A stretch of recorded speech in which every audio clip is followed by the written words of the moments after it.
Дождливый день в одном из китайских городов мать шла с ребенком на руках, пытаясь убежать от преследовавших ее людей. Она остановилась в укромном месте и начала петь своему ребенку, чтобы успокоить его и не дать ему испугаться или встревожиться. Внезапно женщина, жившая неподалеку, услышала ее и подошла к матери. Она предложила ей зайти к ней домой, чтобы защитить ребенка от дождя и не дать ему заболеть. Мать посмотрела на женщину, затем передала ей ребенка и сказала: «Забери его на минутку в дом. Я сейчас куплю ему лекарство и сразу вернусь». Перед уходом она повесила на шею ребенка кулон в форме кокоса, а затем исчезла. Женщина пыталась ее найти, но нигде не могла найти. Прошли годы, и мальчик вырос. Его назвали Шу. 18 лет спустя Шу шел со своей приемной сестрой на местный фестиваль в их городе. Пока они шли, Шу услышал разговоры о людях, у которых недавно появились сверхъестественные способности, и их число быстро росло. Вскоре он увидел большую толпу, наблюдавшую за человеком, который жонглировал огнем. Похоже, у него были сверхспособности. Шу и его сестра подошли ближе, чтобы лучше рассмотреть представление. В тот момент, когда Шу увидел способности артиста, ему показалось, что время остановилось. Никто больше не двигался. Затем, как ни странно, Шу перенесся в космос, где увидел парящий в воздухе меч. В то же время кулон на его шее на несколько секунд засветился. Затем все исчезло. Шу вернулся в настоящее и с изумлением уставился на фокусника перед собой. Он подумал: это точно необычный человек. Должно быть, это сверхъестественная сила. После окончания огненного шоу сестра Шу сказала: это было невероятно. Давай зайдем за кулисы, может быть, мы узнаем, как он это сделал, и попробуем научиться у него. Шу согласился, и они оба пробрались за кулисы. Когда они пришли, то увидели, как группа людей накачивает артиста наркотиками. Он потерял сознание прямо у них на глазах. Сестра Шу запаниковала и закричала, что насторожила группу. Но Шу быстро вышел вперед и сказал: где здесь туалет? Мы просто искали его и заблудились. Группа ответила: ты шутишь? Это не туалет. И, кстати, мы из полиции и допрашиваем этого человека. Шу спокойно ответил: хорошо, понял, и ушел вместе с сестрой. Но пока он шел, он все думал о том, что только что произошло. Он сказал себе: этот человек определенно использовал свою силу во время шоу, и эти люди, должно быть, пытаются его поймать. Позже Шу спросил сестру: что ты думаешь об этих людях с недавно пробудившимися способностями? Она ответила: я знаю, что они сильные, но когда моя сила пробудится, я буду сильнее их всех и раздавлю их. Я знаю, Шу, что даже если твоя сила появится, она будет очень слабой, как и ты. Но не волнуйся, я тебя защищу. В конце концов, ты мой личный повар. Шу был ошеломлен ее словами. Затем он просто улыбнулся и ответил: хорошо. После этого они вернулись домой. И там Шу встретил женщину, которая воспитывала его, когда он был ребенком. Он тепло поздоровался с ней и зашел внутрь. Лю сидела и смотрела новости о людях, у которых недавно появились сверхъестественные способности. Сюй пошел приготовить ей что-нибудь, но понял, что у них закончилась паста, поэтому решил пойти и купить ее. Пока он шел по улице, воспоминания из детства нахлынули на него. Как никто никогда не поддерживал его, кроме Лю. Даже когда он болел, она была единственной, кто навещал его. Она даже сбежала из приюта, чтобы жить с ним в его доме. Погруженный в свои мысли, Шу не заметил приближающуюся машину. Она сбила его, и он упал на землю. Из его головы и тела хлынула кровь. Казалось, это конец. Но вдруг произошло нечто странное. Кулон на его шее засветился и активировался, исцеляя все его раны. Через несколько мгновений Шу поднялся в воздух, а затем снова упал на землю. Он открыл глаза и сказал себе: как я мог попасть под машину и совсем не почувствовать боли? Может быть, моя сверхъестественная сила пробудилась? Должно быть, так и есть, но все равно я не могу оставить водителя безнаказанным. Человек, который его сбил, стоял рядом и смотрел на Шу, думая, что тот точно умер. Но вдруг Шу встал и повел себя как призрак, пришедший отомстить. Мужчина испугался, над его головой появились цифры, и он убежал, запрыгнул в машину и скрылся с места происшествия. Шу продолжил свой путь за пастой. Продавец был потрясен, увидев кровь на голове Шу. И снова над головой мужчины появились странные цифры. Шу еще больше растерялся, быстро схватил пасту и помчался домой. На бегу он столкнулся с двумя другими людьми. И как и раньше, над их головами тоже появились цифры. Когда Шу вернулся домой, Лу спросила его: что с тобой случилось? Он ответил: не волнуйся об этом. Затем он бросился в ванную и осмотрел свое тело, но на нем не было ни ран, ни синяков. Он пошел в свою комнату и начал представлять свою силу. Внезапно перед ним появился странный экран. На нем отображались все очки, которые он набрал за день. Он сказал себе: кто эти люди? Я их не знаю. Затем он вспомнил, что произошло. Цифры, которые появлялись над головами людей. Тогда он понял, что каждый раз, когда он кого-то раздражал или обижал, он получал магические очки. Чем больше он их беспокоил, тем больше очков зарабатывал. И вместе с этим его сила тоже становилась сильнее. Шу был в восторге. Он подумал: я буду продолжать раздражать всех, кого встречу. Я стану следующим королем демонов. Чем больше я буду раздражать людей, тем сильнее стану. Он продолжил изучать странный экран перед собой. Внезапно появилось что-то под названием «Колесо фортуны». Его можно было крутить один раз за каждые 100 очков. Он проверил свой баланс. Было 900 очков. «Отлично», — сказал он. «Значит, у меня есть 9 вращений». Шу начал крутить колесо фортуны один раз, потом второй. Но каждый раз ничего не выпадало. Только сообщение. «Спасибо за участие». Но на третьем вращении появилось волшебное яблоко. Как только Шу его съел, он почувствовал, как по его телу пробежала странная энергия, словно исцеляющая все его раны. Взволнованный, Шу продолжал крутить колесо, пока не получил свиток. В нем были слова песни, которую его мама пела ему в детстве. Он попытался спеть ее, закрыв глаза, и вдруг почувствовал, как внутри его тела происходит что-то необычное. Как будто он перенесся в свою собственную силу, в другой мир. Там он соревновался со своей сестрой и заметил, что перед ним подсчитываются отрицательные очки. Это его обрадовало, и он решил еще больше ее разозлить, чтобы набрать больше очков. После этого Шу пошел смотреть фильм. Но во время просмотра он почувствовал, что снаружи происходит что-то странное. Он поднялся на крышу своего дома, чтобы проверить, и увидел тех же людей, что и раньше. Шу попытался спрятаться, пока они его не заметили, но в конце концов они его поймали. Один из мужчин сказал: «Шу, что ты здесь делаешь? Ты что, из банды или как?» Шу ответил: «Я здесь живу. А что вы здесь делаете?» Мужчина был потрясен и ответил: «Здесь опасный преступник. Мы его преследуем. Оставайся дома, чтобы не попасть в беду».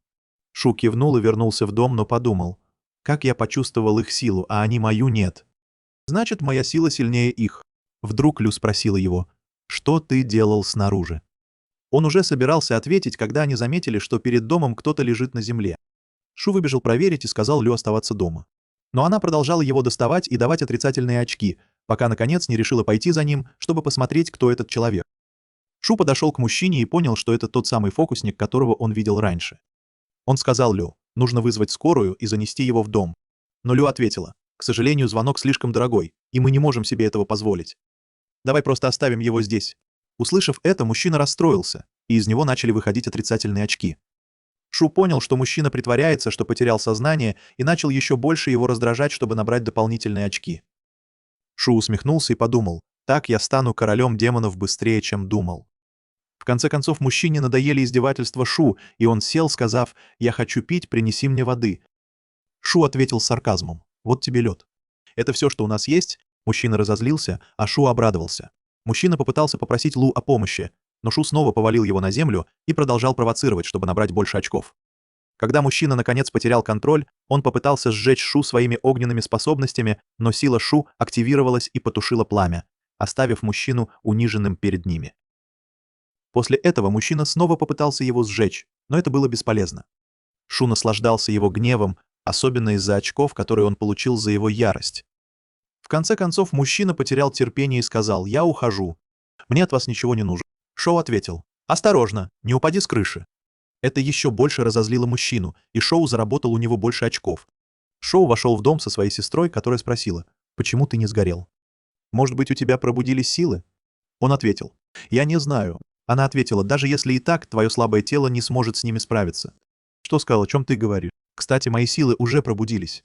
Собираясь выйти из комнаты, он сказал ей: «Сделай домашнее задание перед сном», заработав у нее еще несколько очков. Затем он пошел в свою комнату и начал изучать свои силы. Он нашел предмет, который можно было купить за очки, и купил его. Появилось странное вещество, и он его съел. Как только он это сделал, он снова вошел в свое энергетическое пространство, но на этот раз увидел перед собой далекую планету и понял, что обрел новую силу. Он вернулся из своего энергетического поля и обнаружил, что теперь может поднять кровать одной рукой. Он вышел из комнаты и увидел, что Лю смотрит телевизор. Он сел рядом с ней и открыл групповой чат своего класса. Он начал дразнить одноклассников и заработал у них много очков. Затем Лю спросила: «Почему они с тобой не связались? Группа появилась недавно». Он ответил: «Потому что они знают, что у меня нет денег, поэтому не хотят со мной разговаривать». Она сказала ему: «Я думаю, ты просто ищешь легких путей». Шоу ответил наоборот: «Ты хоть представляешь, сколько мы платим за аренду, воду и газ? Денег, которые мы зарабатываем, едва хватает на жизнь». Пожалев его, девушка принесла ему несколько яиц, чтобы он продал их на следующий день. Стало ясно, что это их основной источник дохода. Каждое утро перед школой Шоу выходит продавать яйца и зарабатывает немного денег, чтобы прокормить их. На следующий день он вышел и начал продавать яйца. Старик рядом с ним спросил о Лу, и она ответила, что сегодня она больна и не пришла. Двое одноклассников Чо прошли мимо, но сделали вид, что не заметили его, и пошли дальше. Старик разозлился и спросил Шоу: «Почему они с тобой не заговорили?» Что ответил? Может быть, они стесняются, потому что я продаю яйца. Ничего больше. Старик расстроился и сказал, что плохого в том, чтобы зарабатывать деньги? Эти дети плохо воспитаны. Внезапно к Шоу подошел президент класса, чтобы поиздеваться над ним. Он сказал, «Ты живешь на продажу яиц?» В этот момент Шоу понял его намерение и спокойно ответил, «Постепенно я смог накопить на свои расходы». Мальчик разозлился, и Шоу заработал у него несколько очков. Президент класса продолжил, «Лучше продай их все побыстрее, иначе твоя репутация пострадает, если об этом узнает школа». Шоу ответил, «Если ты действительно беспокоишься обо мне, почему бы тебе не купить все яйца? Или ты не можешь себе это позволить?» Мальчик уверенно ответил, «Конечно могу». После этого Шоу быстро сложил все яйца в один пакет и сказал, «Президент класса купил все яйца». Перед ним ничего не осталось. Все в очереди расстроились, и Шоу заработал у них очки. Он продал яйца президенту класса за считанные секунды. Позже Шоу вернулся в класс и обнаружил, что создан новый сайт для отслеживания людей, у которых появились сверхспособности. Это натолкнуло Шоу на мысль заработать больше очков.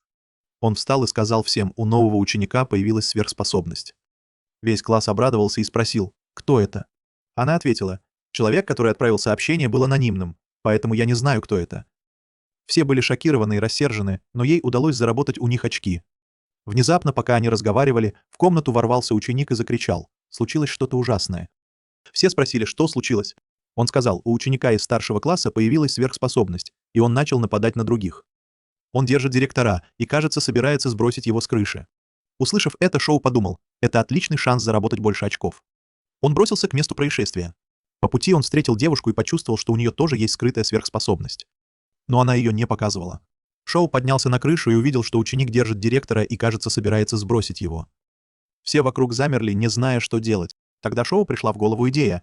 Он подошел к ученику и начал читать ему длинную лекцию о последствиях убийства директора. Всем стало скучно от того, как долго Чо говорил, но он заработал огромное количество очков. Пока ученик был отвлечен речью Чо, полиции удалось его схватить, и все вернулось на круги своя. Что вернулся в свой класс, где его ждали люди. Они пришли, чтобы провести тесты на учениках и выяснить, у кого есть сверхспособности. Что попытался сбежать, но не смог. Он вернулся домой, нервничая, что что-то может пойти не так. Затем к нему подошел мужчина и попытался представиться. Но Чо проигнорировал его, прошел мимо и заработал очки за эту встречу. Когда он вернулся домой, он увидел, что Лу открывает дверь. Она выглядела очень больной. Шоу помог ей лечь в постель и сказал «Отдыхай. Я принесу тебе лекарство». Она ответила «Хорошо». Шоу вышел из комнаты, закрыл дверь и подумал «Интересно, сможет ли мой фрукт вылечить Лу или нет?» Он активировал свою способность и крутил колесо удачи, пока не получил несколько маленьких фруктов. Он вернулся к Лу и дал ей один. Съев его, она быстро поправилась, и температура спала за считанные секунды. После этого Шоу немного подразнил ее, чтобы заработать больше очков. На следующий день Шоу пошел в школу, и пришли результаты тестов. Они начали называть имена учеников, у которых были сверхспособности. Первой назвали Ли, ту самую девушку, которую Шоу встретил на лестнице. Затем назвали президента класса, а за ним и остальных. Наконец была названа последняя фамилия. Учитель прочитал ее с недоверием, подозревая, что результат был поддельным. Этим учеником был Шоу. Тот, кто уже заработал безумное количество очков у всего класса после всего, что произошло. На следующий день в школу пришел новый ученик и сел рядом с Шоу. После того, как девушка, которая раньше сидела там, ушла, устав от его постоянных насмешек. Нового ученика звали Джиа. Как только он сел, Шоу, как обычно, начал дразнить его, чтобы заработать очки. Он спросил, «Кто-нибудь когда-нибудь признавался тебе в любви?» Джиа ответил «Да». Шоу добавил, «Я не имею в виду мальчиков. Тебе когда-нибудь признавалась в любви девушка?» Джиа был шокирован вопросом, и Шоу заработал у него несколько очков. Вечером ученики со сверхспособностями собрались в школе, чтобы тренироваться и практиковаться в использовании своих способностей. Что пошел в класс и обнаружил, что тренером был тот же мужчина, которого он встречал несколько раз раньше. Тренер начал с того, что спросил учеников, «Кто-нибудь знает смесь натрия и калия?» Президент класса поднял руку, но учитель проигнорировал его и выбрал Шоу, чтобы тот ответил. Он сказал, «Давай, отвечай». «Отвечай». Шоу ответил, «Смесь натрия и калия. Это должно быть путь на небеса, верно?» Учитель разозлился и сказал, «Я ошибся, что спросил тебя». Затем учитель объяснил, что это вещество представляет собой эффективность и что у любого, чья кровь коснется жидкости, она изменит цвет в зависимости от силы его сверхспособности. Чем темнее цвет, тем больше сила. Он добавил, «Я раздам вам пробирки, чтобы вы могли измерить и классифицировать свой текущий уровень. Но знайте, это только ваша текущая сила, ваш уровень будет расти с тренировками и усилиями». После раздачи пробирок пришли результаты тестов. Шо получил самый низкий результат, потому что съел фрукт, который сильно ослабил его способности. Он сделал это специально, чтобы скрыть свою истинную силу. В этот момент президент класса попытался посмеяться над Шоу из-за его низкого результата. Но Шоу еще больше разозлил его своими обычными остроумными замечаниями, расстроив и его, и остальных. Позже Шоу вернулся домой и активировал свою способность. Появилось сообщение о новом предмете, добавленном в колесо удачи. Он начал крутить колесо и получил новый предмет под названием тофу. Он ужасно пах, но был очень вкусным. Если бы только можно было избавиться от запаха. Когда Лу понюхала его, она спросила: «Откуда ты взял эту гадость?» «Убери это от меня». Шоу ответил: «Ты поверишь мне, если я скажу, что получил его случайно?» Она сказала: «Конечно, нет». Шоу продолжал крутить колесо, пока не получил 50 кусочков тофу. Лю сказала ему: «У тебя нет сока или чего-нибудь еще?» «У тебя есть только тофу». Шо ответил: «Это все, что у нас есть». Он продолжал крутить, пока внезапно не появился документ. Он собирался открыть его, но внезапно мощная энергия хлынула в Лу, и само время замерло. Черный луч пронзил небо, затем их дом и вошел в тело Лу. В шоке девушка сказала: «Шоу, что происходит?» «Я ничего не понимаю». Он ответил: «Закрой глаза и сосредоточься на своей силе. Может быть, ты поймешь». Она закрыла глаза, и внезапно появилась ее звездная карта, что означало, что ее сверхспособность наконец пробудилась. Она была вне себя от радости, обнаружив свою новую способность. После этого Шо пошел в свою комнату, думая, как избавиться от тофу и заработать на этом. Он продолжал думать, пока ему в голову не пришла идея. Он решил продать его, чтобы заработать немного денег, и тот, кто почувствует запах и ему не понравится, разозлится, и Шоу получит отрицательные очки. На следующий день Шоу собрался продавать свой тофу. Выходя из дома, он увидел старика, который держал меч и умело тренировался с ним. У него явно был опыт. Старик подошел к Шоу и спросил: «Хочешь научиться этому приему?» «Смотри сюда». Но Шоу ответил «нет» и ушел, оставив старика в шоке. Шоу тоже заработал на нем несколько очков. Затем Шоу выставил свой тофу на продажу. Сначала никто не хотел его покупать. Но как только один человек попробовал и ему понравилось, собралась толпа, и тофу был распродан за считанные секунды. Шо продолжал заниматься своими делами, дразня друзей и других, чтобы заработать очки, которые он использовал для открытия новых способностей, что позволяло ему еще больше доставать людей и зарабатывать еще больше очков. В конце концов, он заполнил все планеты на своей звездной карте. В этот момент появилась новая энергия и новое оружие — меч, который он мог призвать в реальный мир и управлять им. Позже Шо вернулся в свой класс и обнаружил, что его одноклассники обсуждают недавний рост странных происшествий. Затем президент студенческого совета сказал: «Что вы думаете? Может, нам создать секретную группу для борьбы с преступниками и помощи стране?» Никто не обратил на него внимания, поэтому он решил разозлить Шоу. Но Шоу тоже проигнорировал его, что его расстроило, и Шоу получил еще больше очков. Той ночью, во время тренировки по сверхспособностям, учитель принес им волшебный камень и сказал: «Этот камень поможет вам тренировать звездную карту и сделает вас сильнее». Шоу был взволнован и поспешил использовать камень, но его звездная карта уже была настолько мощной, что отвергла использование камня учителя. Поэтому Шоу решил продолжать доставать людей, чтобы получить еще больше силы. На следующий день старик все еще тренировался, демонстрируя эффектные приемы с мечом и акробатические трюки перед Шоу, надеясь произвести на него впечатление и заставить его попросить об обучении. Но Шоу прошел мимо него в мгновение ока, совершенно не заинтересовавшись. Позже в школе президент студенческого совета боролся с учениками на руках, и никто не мог его победить. Он победил всех, кто бросал ему вызов. Увидев Шоу, он издевался над ним и сказал: «Что скажешь? Хочешь побороться со мной левой рукой?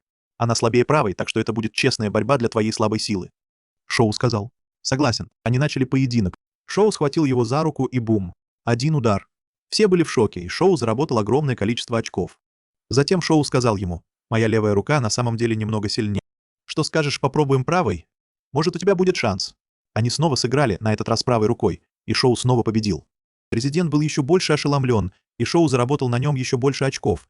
Президент класса был в ярости, но наш герой Шоу тоже не молчал. Он насмешливо сказал: «Вы можете в это поверить? Моя сила увеличилась после того, как я взял тебя за руку. Как это вообще возможно?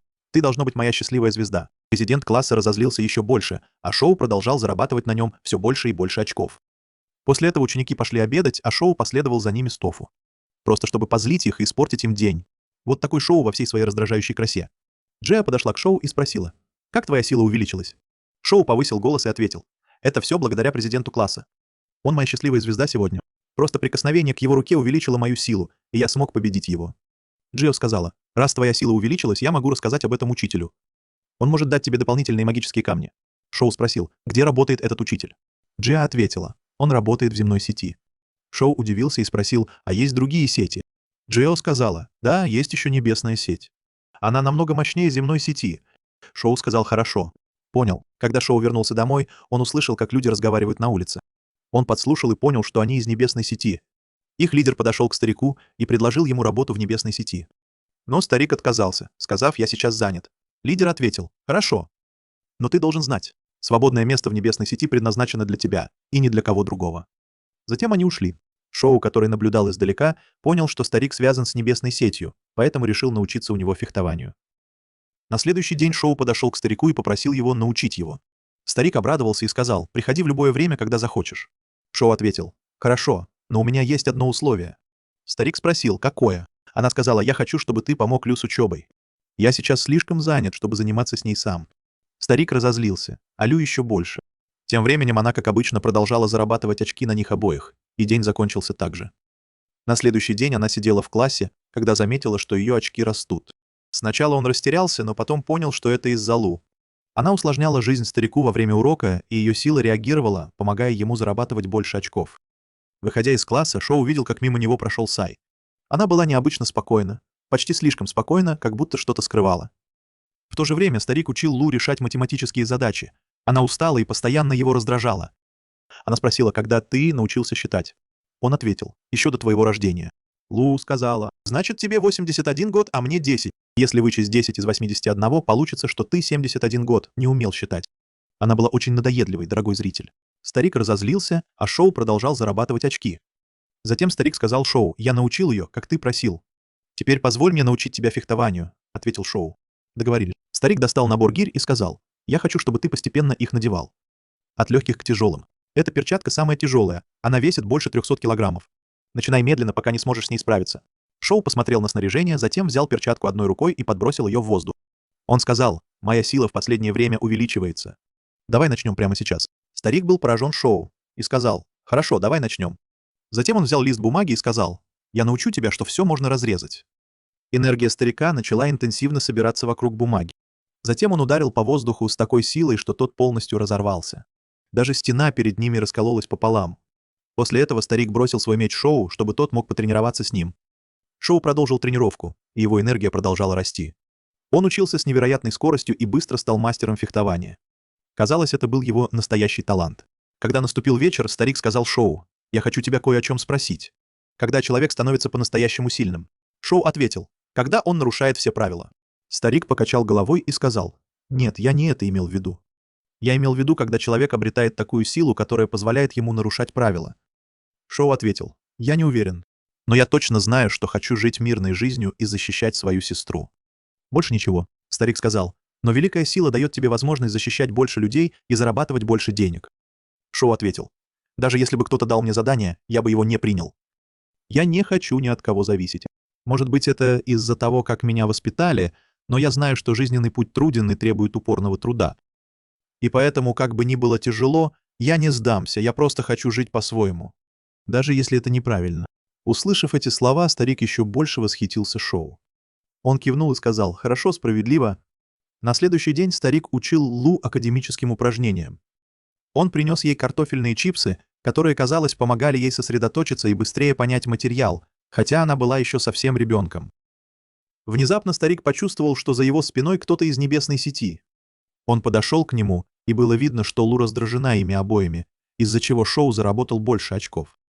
Шоу удивился, увидев там кого-то из небесной сети. Этого человека звали Шоу. После этого Шоу бросился к учителю и увидел, что он стоит рядом с Шоу. Когда Лу увидела Шоу, она спросила: «Шоу, что ты здесь делаешь?» Он ответил: «Я кое-что забыл и вернулся за этим». Она сказала: «Хорошо, я принесу это тебе», и пошла за ним. Тем временем Шури объясняла старику, какие опасности начали возникать в стране. Он попросил старика присоединиться к небесной сети, но тот отказался. Когда она ушла, старик дал Шоу 2 натриевые трубки, чтобы проверить, увеличилась ли его сила. Шоу использовал трубки, и жидкость в них стала темно-черной, что означало, что его сила достигла уровня А, одного из самых высоких рангов. Затем цвет снова изменился, показывая, что его сила превысила даже уровень А. Уровень Лу тоже поднялся выше А, и все это казалось очень реальным. После этого Шоу вышел и закопал трубки, чтобы их никто не нашел. В этот момент старик столкнулся с ним и спросил о результатах, но Шоу сказал, что он все еще слаб, как обычно. Старик был потрясен и ушел. Позже Шоу продолжил тренироваться со своей звездной картой, пока не открыл новую силу. Аура, которая окружала его тело, защищала его от вреда и увеличивала его силу. Внутри Шоу подумал: «Я хочу знать, что случилось с Лу». В это время Лу снилась ее звездная карта, и она тоже открывала новую способность. Шоу сказал ей: «Используй свою силу сейчас». Девушка использовала свою силу и вызвала муравья из своей черной дыры, сказав ему, что начала чувствовать энергию мертвых существ. Этот муравей умер всего за день до этого. После этого наш герой вывел ее на улицу, чтобы проверить ее силу на других существах. Она вызвала красивую птицу, но он сказал ей, что такие существа не помогут, если она вступит в бой, и что им нужно найти что-то посильнее. Она спросила: «О чем ты думаешь?» Он ответил: «Пойдем со мной. Я дам тебе лучшее оружие». Она сказала «хорошо» и пошла с ним. Он отвел ее в свинарник, чтобы она могла вызвать существо, подходящее для ее темной энергии. Она сказала: «Ты хочешь, чтобы я стала свиноматкой или что?» Он засмеялся и ответил «да». И продолжил дразнить ее, как обычно. Они подождали, пока одну из свиней зарежут, а потом вернулись домой. Он сказал: «Вызови свою свинью сейчас». Она ответила «хорошо» и сделала это. Что попытался проверить, похожа ли она на настоящую свинью, и в конце концов понял, что это так. Поэтому он вытащил свой меч, чтобы посмотреть, сможет ли он убить ее. И он смог за секунду. В этот момент Лу собиралась закончить хвастаться, но он сказал ей: «Извини, я приготовлю тебе ужин». Она успокоилась и села есть с ним. Во время еды Шоу выглядел очень счастливым. Благодаря деньгам, которые он недавно начал зарабатывать на продаже тофу, их условия жизни улучшились.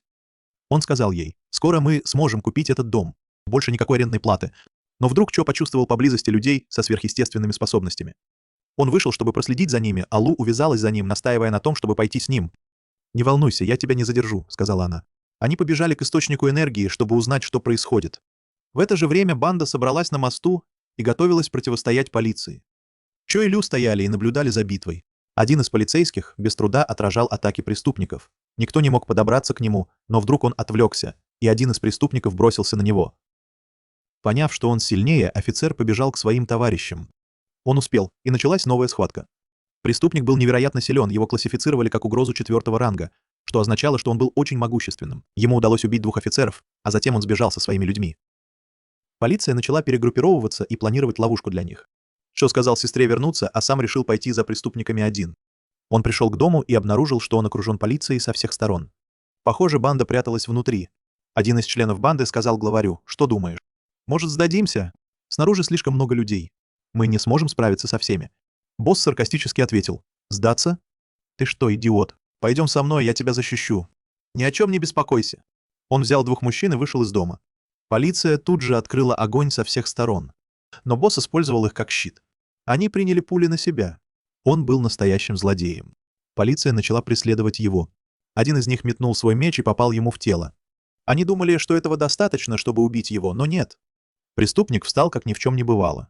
Он посмотрел на них и сказал: «Ну что, готовы умереть?» Вдруг все заметили, что сверху спускается что?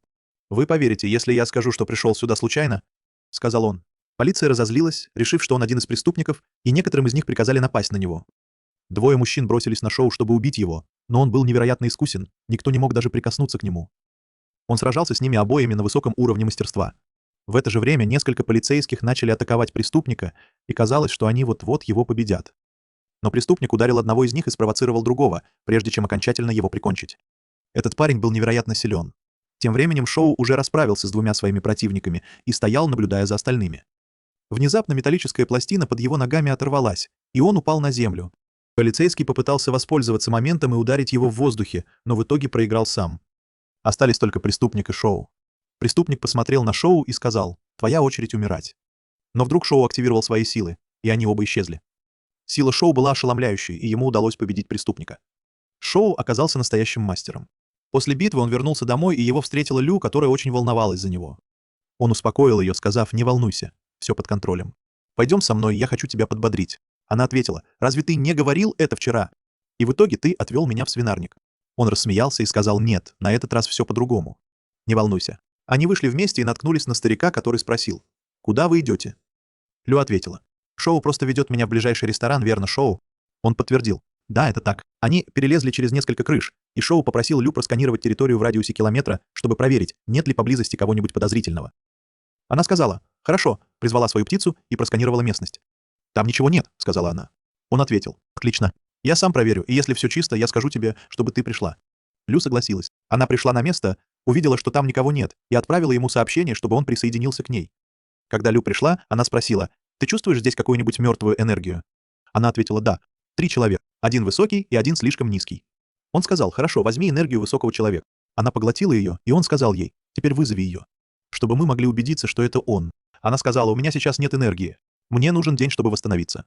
Он ответил «хорошо, без проблем. Мы сегодня отлично поработали. Пойдем обратно». Лю ответила «обратно? Разве ты не собирался отвезти меня в ресторан?» — сказал Шоу. «Разве мы не шутили?» — огрызнулась она. «Нет. Ты хочешь, чтобы мы вернулись на голодный желудок? Ты хочешь, чтобы старик говорил о нас гадости?» Он рассмеялся и сказал «ладно, хорошо. Давай отпразднуем то, чего мы сегодня достигли». Он отвел ее в ресторан в центре города. Они сели и поели. У нее явно был хороший аппетит. Пока они ели, что сказал ей. «То, что произошло между нами сегодня, должно остаться в секрете.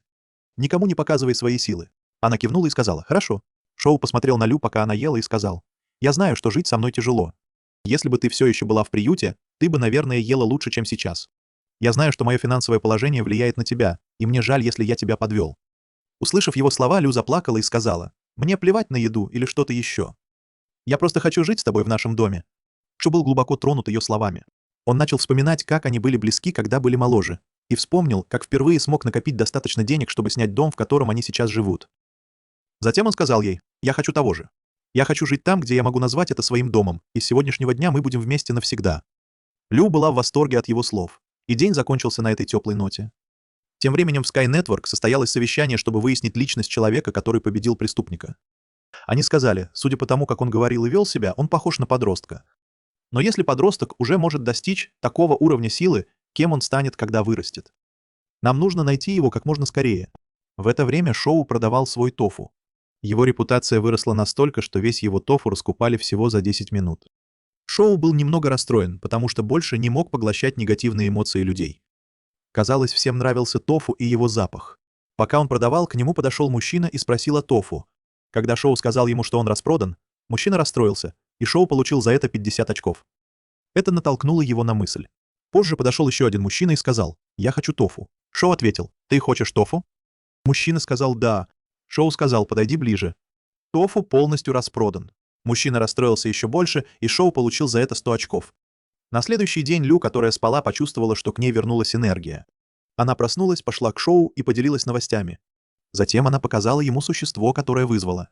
Он спросил ее «как ты им управляешь?» Девушка ответила «оно делает все, что я захочу. Я даже могу заставить его ударить тебя прямо сейчас, если захочу». «Пожалуйста, не надо», — умоляюще сказал что. Затем Лю сказала ему, что она также может видеть их воспоминания. Она добавила с улыбкой «кстати, твой удар был очень сильным». Что ответил «ты тоже можешь видеть их воспоминания?» Это здорово. Внезапно Лю сказала, что увидела в одном из их воспоминаний место, где было спрятано большое количество украденных денег. Она предложила пойти и забрать их. Но что отказался, сказав, мы не можем этого сделать. Если мы их заберем, нам придется отдать их полиции. Тогда они спросят нас, как мы их нашли, и люди узнают о твоих способностях. Лю расстроилась и сказала, почему бы нам просто не оставить деньги себе и не купить дом, в котором мы живем? Разве мы не можем использовать их для чего-то, что нам поможет? Шо ответил, я тоже хочу купить этот дом, но не таким способом. Затем он начал дразнить ее еще больше, что расстроило ее еще больше. Она ушла от него и направилась прочь.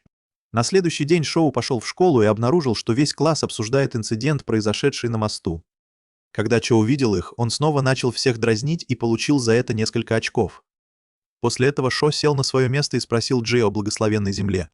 Джиа ответила, «Это земля, наполненная духовной энергией. Если ты будешь тренироваться там, твоя сила быстро возрастет, и ты достигнешь пробуждения». Шо ответил, «Звучит неплохо, но земля очень дорогая. Есть ли другой способ тренироваться?» Джия ответила, «Есть. Вместо этого ты можешь использовать магические камни. Я слышала, что завтра нам их дадут». Шоу сказал, «Хорошо. Это идеально». На следующий день в школу пришел новый директор. Он был членом Sky Network и пришел специально, чтобы обучать класс Девон, также известный как класс особых способностей. Как только директор по имени Ли Сяо прошел мимо Шоу, Шоу почувствовал в нем что-то странное. Он понял, что этот человек не был обычным. Он определенно был членом Sky Network. Ли Сяо тоже заметил, что один из учеников что-то почувствовал, но проигнорировал это, и продолжил церемонию приветствия. После окончания церемонии Ли Сяо направился прямо в класс Девон. Он предупредил их о таинственном человеке, который недавно появился в городе, и подробно описал его внешность, чтобы они могли сразу сообщить о нем, если увидят. Затем он раздал ученикам магические камни для тренировок, в зависимости от их уровня. Поскольку уровень Шоу был низким, он получил только 2 камня. Позже Шоу отвел Джиа в сторону и спросил, можно ли продать духовные камни и сколько они стоят. Джиа объяснил, что камни были из Sky Network и их нельзя было продавать, но он знал кого-то на черном рынке, кто мог бы их купить. Он действительно связался со своим другом, и они договорились о цене. Каждый камень стоил 120 иен, а это означало, что если бы Шоу продал их, он мог бы легко позволить себе купить дом полностью обставленным. Тем временем Ли Сяо отправился навестить старика, чтобы расспросить его о новом человеке с мечом, который появился. Он подозревал, что старик мог его обучать. Однако старик отрицал, что что-то знает, и сказал, что уважаемому человеку не подобает сомневаться в других. Ли Сяо смутился и ушел. Затем Шоу вернулся домой, где его встретила Луо, которая спросила его о Sky Network и земном домене. Шу рассказал все, что знал, а затем сказал: «У меня для тебя хорошая новость». Луо обрадовалась и спросила, что это за новость. Шу показал ей деньги, которые он накопил, и подарил ей новый телефон. Затем он сказал ей, что поговорил с арендодателем и что право собственности на дом будет передано на его имя со следующего дня. Луо была вне себя от радости. Она обняла его и заплакала от счастья. Это был по-настоящему прекрасный момент. После этого Шу возобновил тренировки и продолжал наращивать свою силу. Энергия Луо тоже начала расти. Когда Шу получил документы на дом, он получил сообщение из школы, в котором говорилось, что они отправятся на новое место для тренировок. Он понял, что не вернется домой еще несколько дней. На следующий день ученики сели в транспорт и отправились на место тренировок. По дороге Джио начал рассказывать о месте, куда они направлялись. Это место называется Руины. Оно образовалось после вторжения пришельцев.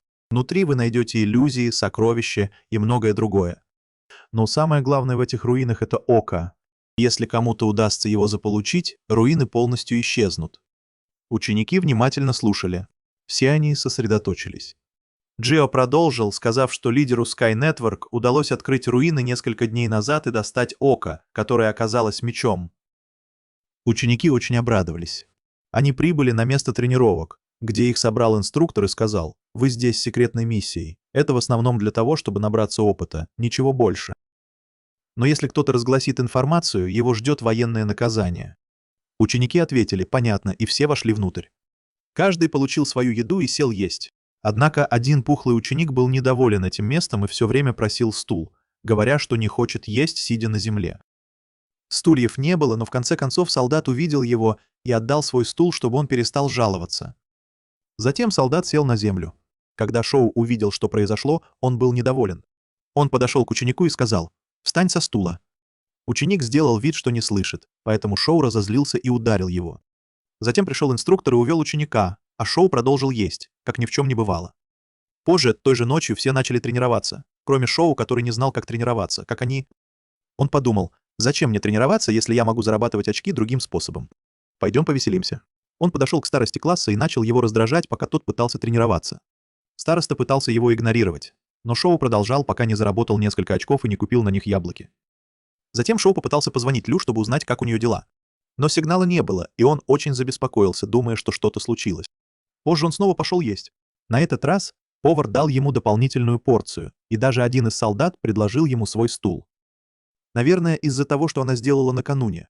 Но она отказалась от стула и снова села на землю, чтобы поесть Джиа. После еды она снова начала доставать старосту класса, которому это явно надоело. Он убежал тренироваться подальше от лагеря. Но отпустила ли она его? Конечно, нет. Шоу погнался за ним и продолжал дразнить, пока не набрал все нужные очки. Затем Шоу пошел тренироваться один, открыл свою звездную карту и смог увеличить свою силу. Он почувствовал себя намного сильнее. Когда он пошел обедать, староста класса сердито подошел к нему и сказал: «Ты ведешь себя как важная шишка с тех пор, как победил меня в армрестлинге. Ну, я тоже стал сильнее, и если мы сейчас сразимся, я тебя раздавлю». Шоу согласился на реванш. Учитель услышал их и стал судьей. Они сцепились руками и приготовились к бою. Все ученики болели за старосту класса, надеясь, что Шоу проиграет, и они, наконец, избавятся от него, чего и хотел Шоу. В тот момент, когда учитель поднял руку и сказал «Давай», Шоу победил старосту класса меньше, чем за секунду. Все были в шоке, и она начала собирать очки со всех. Учитель тоже был впечатлен силой Шу и сказал ему: «Давай, сразись со мной». Шу ответил «Хорошо» и принял вызов. Хотя учитель был намного сильнее старосты класса, он тоже легко проиграл. Учитель был в восторге от силы Шу и сказал: «Тебя ждет блестящее будущее. Продолжай в том же духе, и никто не сможет тебе помешать». Тогда Шу пошутил: «Нет, учитель, это все благодаря старости класса. Он мой талисман. Каждый раз, когда я касаюсь его руки, моя энергия увеличивается». Староста класса услышал его и щедро давал ему очки. Пока они сидели, Ли Сяо вдруг заметил, что в округе появился густой туман. Он понял, что это ненормально для этого места. Поэтому он включил аварийную сигнализацию и приказал всем эвакуироваться. Сюй услышал сигнал тревоги и попытался убежать вместе с остальными, но туман настиг их за считанные секунды и поглотил всех. Сюй попал в странное место, которого никогда раньше не видел, и подумал: «Я никогда в жизни не видел этого места». Прежде чем он успел закончить свою мысль, на него напал монстр-скелет. Шу ловко увернулся от всех его атак, схватил свой топор и прикончил его. Затем он забрался на высокое место, чтобы понять, куда ему идти. Но внезапно под ним появилось множество монстров, которые пытались его убить. Он продолжал бежать, и ни один из них не смог его поймать. Внезапно к нему подбежали несколько учеников и закричали: «Беги! За нами монстры!» Шу обернулся и увидел, что одного из них убивают, поэтому он бросился к нему и за несколько секунд уничтожил всех монстров. Остальные ученики замерли, потрясенные силой, которую он только что продемонстрировал. Внезапно Шоу окружили монстры, и он не знал, что делать. Остальные ученики просто стояли и смотрели, и никто из них не осмелился помочь. Тогда Шоу собрал все свои силы и смог победить монстра. После этого он подошел к ним и сказал: «Это место небезопасно. Идите и спрячьтесь где-нибудь еще». Одна из девочек ответила: «А ты куда идешь?» «Останься с нами и защити нас». Шу не ответил. Вместо этого он сказал: «Монстров можно убить, только отрубив им головы. Возьмите этот топор и сразитесь с ними». Затем он ушел. Когда он ушел, одна из них сказала: «Мы должны были помочь ему, может быть, он бы остался с нами». На этом день закончился. Позже Шу начал сражаться с воинами-скелетами, чтобы получить оружие. Он успешно победил их и забрал меч у одного из них. Он продолжал бежать по руинам, ища место, где можно спрятаться до наступления ночи. Во время бега он увидел, как кто-то запустил в небо сигнальную ракету. Не раздумывая, он побежал к месту, откуда была запущена ракета, и запустил еще одну ракету на землю. Посмотрев в сторону источника ракеты, Сюй увидел человека, который стоял там с ракетницей и странным образом излучал энергетические точки. В этот момент Сюй заподозрил, что это может быть шпион, о котором его предупреждала Цейси. И действительно, этот человек оказался шпионом, посланным другой организацией. Он уже знал, что ученики войдут в руины, и пришел с 6 товарищами. Они договорились запускать ракеты в небо, если разделятся, чтобы можно было собраться вместе. Но присутствие Шоу нарушило их план, и поэтому шпион был явно расстроен и излучал энергию. Затем он притворился, что дружит с Шоу, и сказал, что случайно попал в руины. Шу подумал: «Давай подыграем», и сказал: «Я тоже из класса божественных искусств. Пойдем вместе». Шпион заметил меч, который был у Шу, и спросил: «Хороший меч. Ты взял его в руинах?» Шу ответил: «Да. Можно мне подержать его секунду?» — спросил шпион, осторожно подходя ближе. Шу сделал вид, что отдаст его, но в последний момент потянул его на себя. Это была ловушка, чтобы получить энергетические очки. После этого шпион сказал, что собирается уйти, но Шу настоял: «Не бросай меня. Я боюсь идти один. Я пойду с тобой». Шпион был ошеломлен, но ответил: «Хорошо». Они продолжили бежать вместе. Шу притворился, что не может бежать так быстро. Шпион думал, что сможет обогнать его и сбежать, но, к его удивлению, Шу легко бежал рядом с ним, не отставая. Затем внезапно из-под земли начали появляться монстры и нападать на них. Мальчик пытался убежать от монстров, и она тоже притворилась, что боится, и побежала рядом с ним. Мальчик хотел забрать оружие у Шоу, а она просто дразнила его. Затем она оттолкнула его и убежала от монстров-скелетов. Мальчик был на грани смерти, но достал спрятанный нож и смог убить монстров. Он продолжал бежать, пока не догнал Шоу, разъяренный и готовый убить его за то, что он его толкнул. Но он решил убить его, пока тот спал, чтобы он не сопротивлялся и не создавал проблем. Позже они вдвоем поднялись на возвышенность, чтобы отдохнуть. Сначала Шу притворился, что спит, а когда мальчик подошел, чтобы убить его, открыл глаза и сказал: «Я в порядке. Мне не нужно спать». Мальчик был в ярости. Утром Шоу спустился за едой, достал тофу и начал есть. Когда мальчик увидел тофу, он был потрясен и спросил, как он его приготовил, настаивая, что у него не могло быть с собой тофу. Шоу продолжал дразнить его, пока мальчик не вышел из себя и не решил убить его.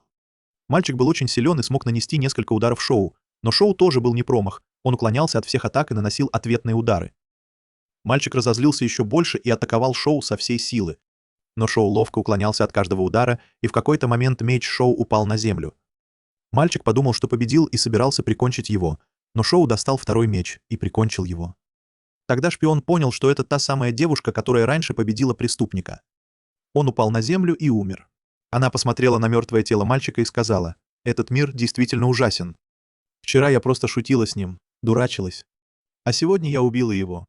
Это совсем не смешно, но каким бы трудным ни был путь, я пройду его». Он ушел и, проходя мимо, увидел яблоки на земле. Он понял, что это яблони, и начал собирать яблоки. Пока он собирал яблоки, появилась группа очень злых белок и начала бросать в него камни. Он набрал несколько очков и убежал с яблоками. Он продолжал бежать, пока не добрался до реки, напился и сказал себе: «Я уже давно бегу и никого не встретил». Неужели у этих руин нет конца? Он еще не успел закончить свою мысль, как на него напала стая волков. Он попытался убежать, но увидел, что там целое волчье племя. Поэтому он повернул обратно. Шу продолжал бежать и думал: почему я не устал после всего этого бега? Может быть, это из-за яблок. На самом деле, мне кажется, что я могу бежать еще быстрее. И действительно, он ускорился и смог убежать от всех волков. В конце концов, он добрался до места, где отдал топор группе людей, и увидел, что их стало больше. Он сел с ними и сказал: «Я останусь с вами на одну ночь, а потом уйду». Дети пытались уговорить его защитить их, но он отказался. Он спросил их: «Когда вы в последний раз ели?» Девочка заплакала и сказала: «Мы не ели 3 дня». Он достал яблоко и начал есть. Затем сказал им: «Если хотите это яблоко, идите в том направлении 2 дня. Там вы найдете много яблонь. Но будьте осторожны с белками. Они не любят, когда кто-то трогает их фрукты». Дети разозлились на него и дали ему дополнительные очки, зная, что они, скорее всего, не выберутся оттуда. Один из них схватил топор и подошел к нему, чтобы силой забрать яблоко, но Шу увернулся и забрал топор обратно. Затем он сказал: «Мне пора идти». Он взял свой меч и топор, чтобы сражаться с монстрами. Но перед уходом он незаметно оставил им 2 яблока. Шу пошел дальше, ища чем бы заняться, когда вдруг услышал звук приближающегося врага. Он отступил, когда на него напал скелет с копьем. Шу схватил копье и не отпускал его. К нему подбежали еще скелеты, но Шу сбил того, что был впереди, забрал его копье и убежал. Скелеты продолжали искать его, но не могли найти. Сдавшись, они решили уйти. Как только они ушли, Шу решил забрать их оружие и пойти за ними, чтобы еще больше их побеспокоить. В другом месте группа студентов и преподавателей поджидала рыцарей-скелетов, надеясь убить их, но они не знали, как с ними справиться, поэтому решили попытаться убить лидера рыцарей, надеясь, что это рассеет остальных и позволит им закончить работу. Они искали кого-то, кто выглядел бы иначе, и выбрали того, у кого не было копья, а был только меч. Они решили, что он лидер, не зная, что Шу украл его оружие. Снайпер занял позицию и выстрелил. Выстрелил ему в голову. Все обрадовались, думая, что победили рыцарей. Но лидер рыцарей был еще жив, и он приказал своим последователям стрелять в них стрелами, не оставив им другого выбора, кроме как бежать. Они перешли в другое место, недоумевая: «Что мы сделали? Разве мы не убили их лидера? Почему они все еще сосредоточены и нападают на нас?» Один из инструкторов ответил: «Есть только одно возможное объяснение. У того, кого мы убили, украли оружие. Но кто посмел бы украсть его оружие?» Прежде чем они успели закончить разговор, они увидели Шу, поджидающего рыцарей-скелетов. Он внезапно набросился на одного из них, сбил его с ног, забрал копье и ушел. Инструктор сказал: «Теперь мы знаем, кто крадет копья». Он добавил: «Неужели в классе Диона есть ученик с такой силой?» Один из студентов узнал Шу и сказал: «Да, это наш одноклассник по имени Шу». Его энергетическая система пробудилась после того, как он победил лидера класса во время испытания. «Кажется, у него невероятная сила», — ответил инструктор. «Вот почему мы должны завербовать этого парня в наши ряды». С другой стороны, Шу сидел на дереве, совершенно не обращая внимания на солдат, скелетов и все остальное. Он думал о своей прошлой жизни и о том, как сильно скучает по своей сестре Лу и хочет вернуться к ней. После долгих раздумий он решил поскорее продолжить свой путь, чтобы осмотреть руины, а затем вернуться к ней.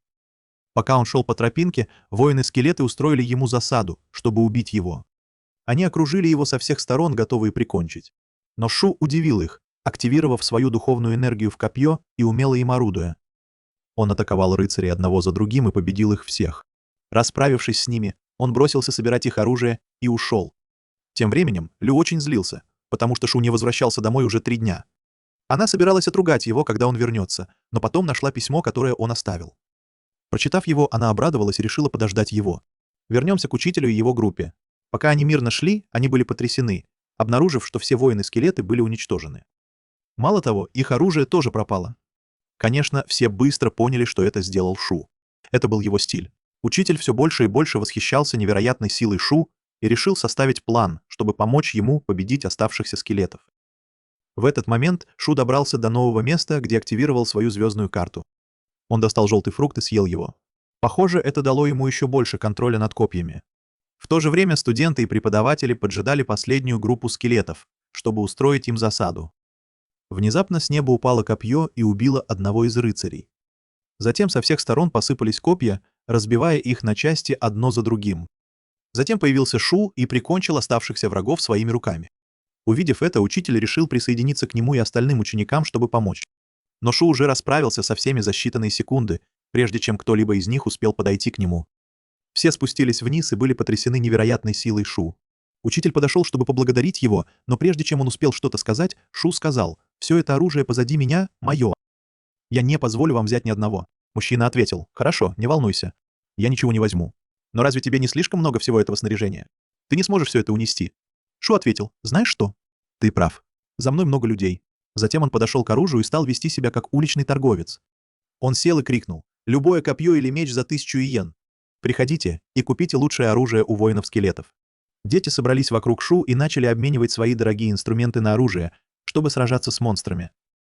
Шу был вне себя от радости. Двое одноклассников Шу пришли с деньгами и хотели купить меч. Шу сказал им: «С теми деньгами, что у вас есть, вы можете купить только топор. Но не волнуйтесь, он прочный и хорошо режет». Парень обрадовался и ушел. Затем Шу пробормотал: «Наконец-то я избавился от этого паршивого топора». Мальчик разозлился, и у него появились очки энергии. Затем учитель снова собрал их, и они продолжили идти по руинам. Они шли, пока у них не заболели ноги от долгого пути. Учитель взглянул на Шу и заметил, что он все еще идет без усилий. Он подошел к Шу и немного с ним поговорил. Шу спросил его об остальных учениках и о том, не пострадал ли кто-нибудь. Учитель ответил: «Все ученики в порядке. Никто не пострадал. Большинство жертв курсанты, которые погибли, защищая студентов». Шу был тронут этим и понял, что учитель добрый человек. Позже они остановились в одном месте и разожгли костер, чтобы согреться. Шу заметил, что учителя устали и не могут двигаться, и это его тронуло. Поэтому он дал им несколько яблок. Как только они их съели, к ним вернулась энергия, и они обрадовались. Некоторые ученики, увидев, как хорошо выглядят учителя, подошли к Шу и сказали: «Мы тоже хотим яблок». Шу посмотрел на них и сказал: «Вы просто кучка бесполезных детей, которые стоят за учителями, чтобы защитить вас. Вы ничего не делаете.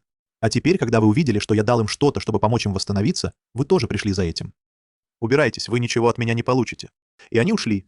Но один из богатых учеников подошел к Шу и отдал ему часы стоимостью 3000 иен в обмен на 3 яблока.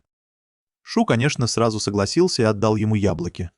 Сразу после этого ученики услышали приближающихся монстров и встали в круг, чтобы защититься от призраков.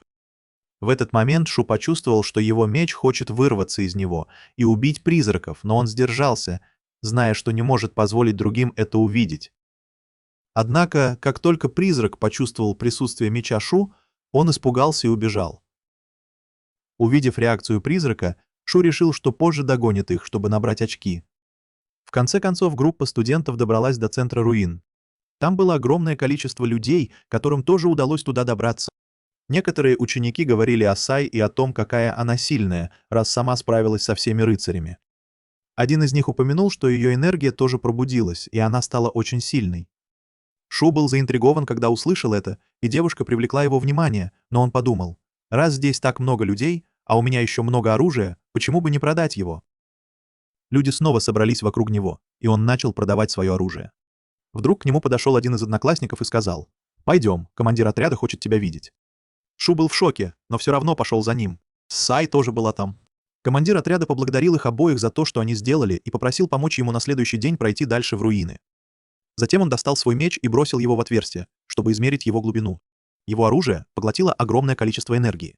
В отличие от меча Шу, который вообще не потреблял энергии, когда они поняли, что глубина отверстия составляет около 100 метров, они решили ничего не делать в этот день и исследовать все на следующий, так как не знали, какие опасности ждут их внизу. Естественно, все согласились.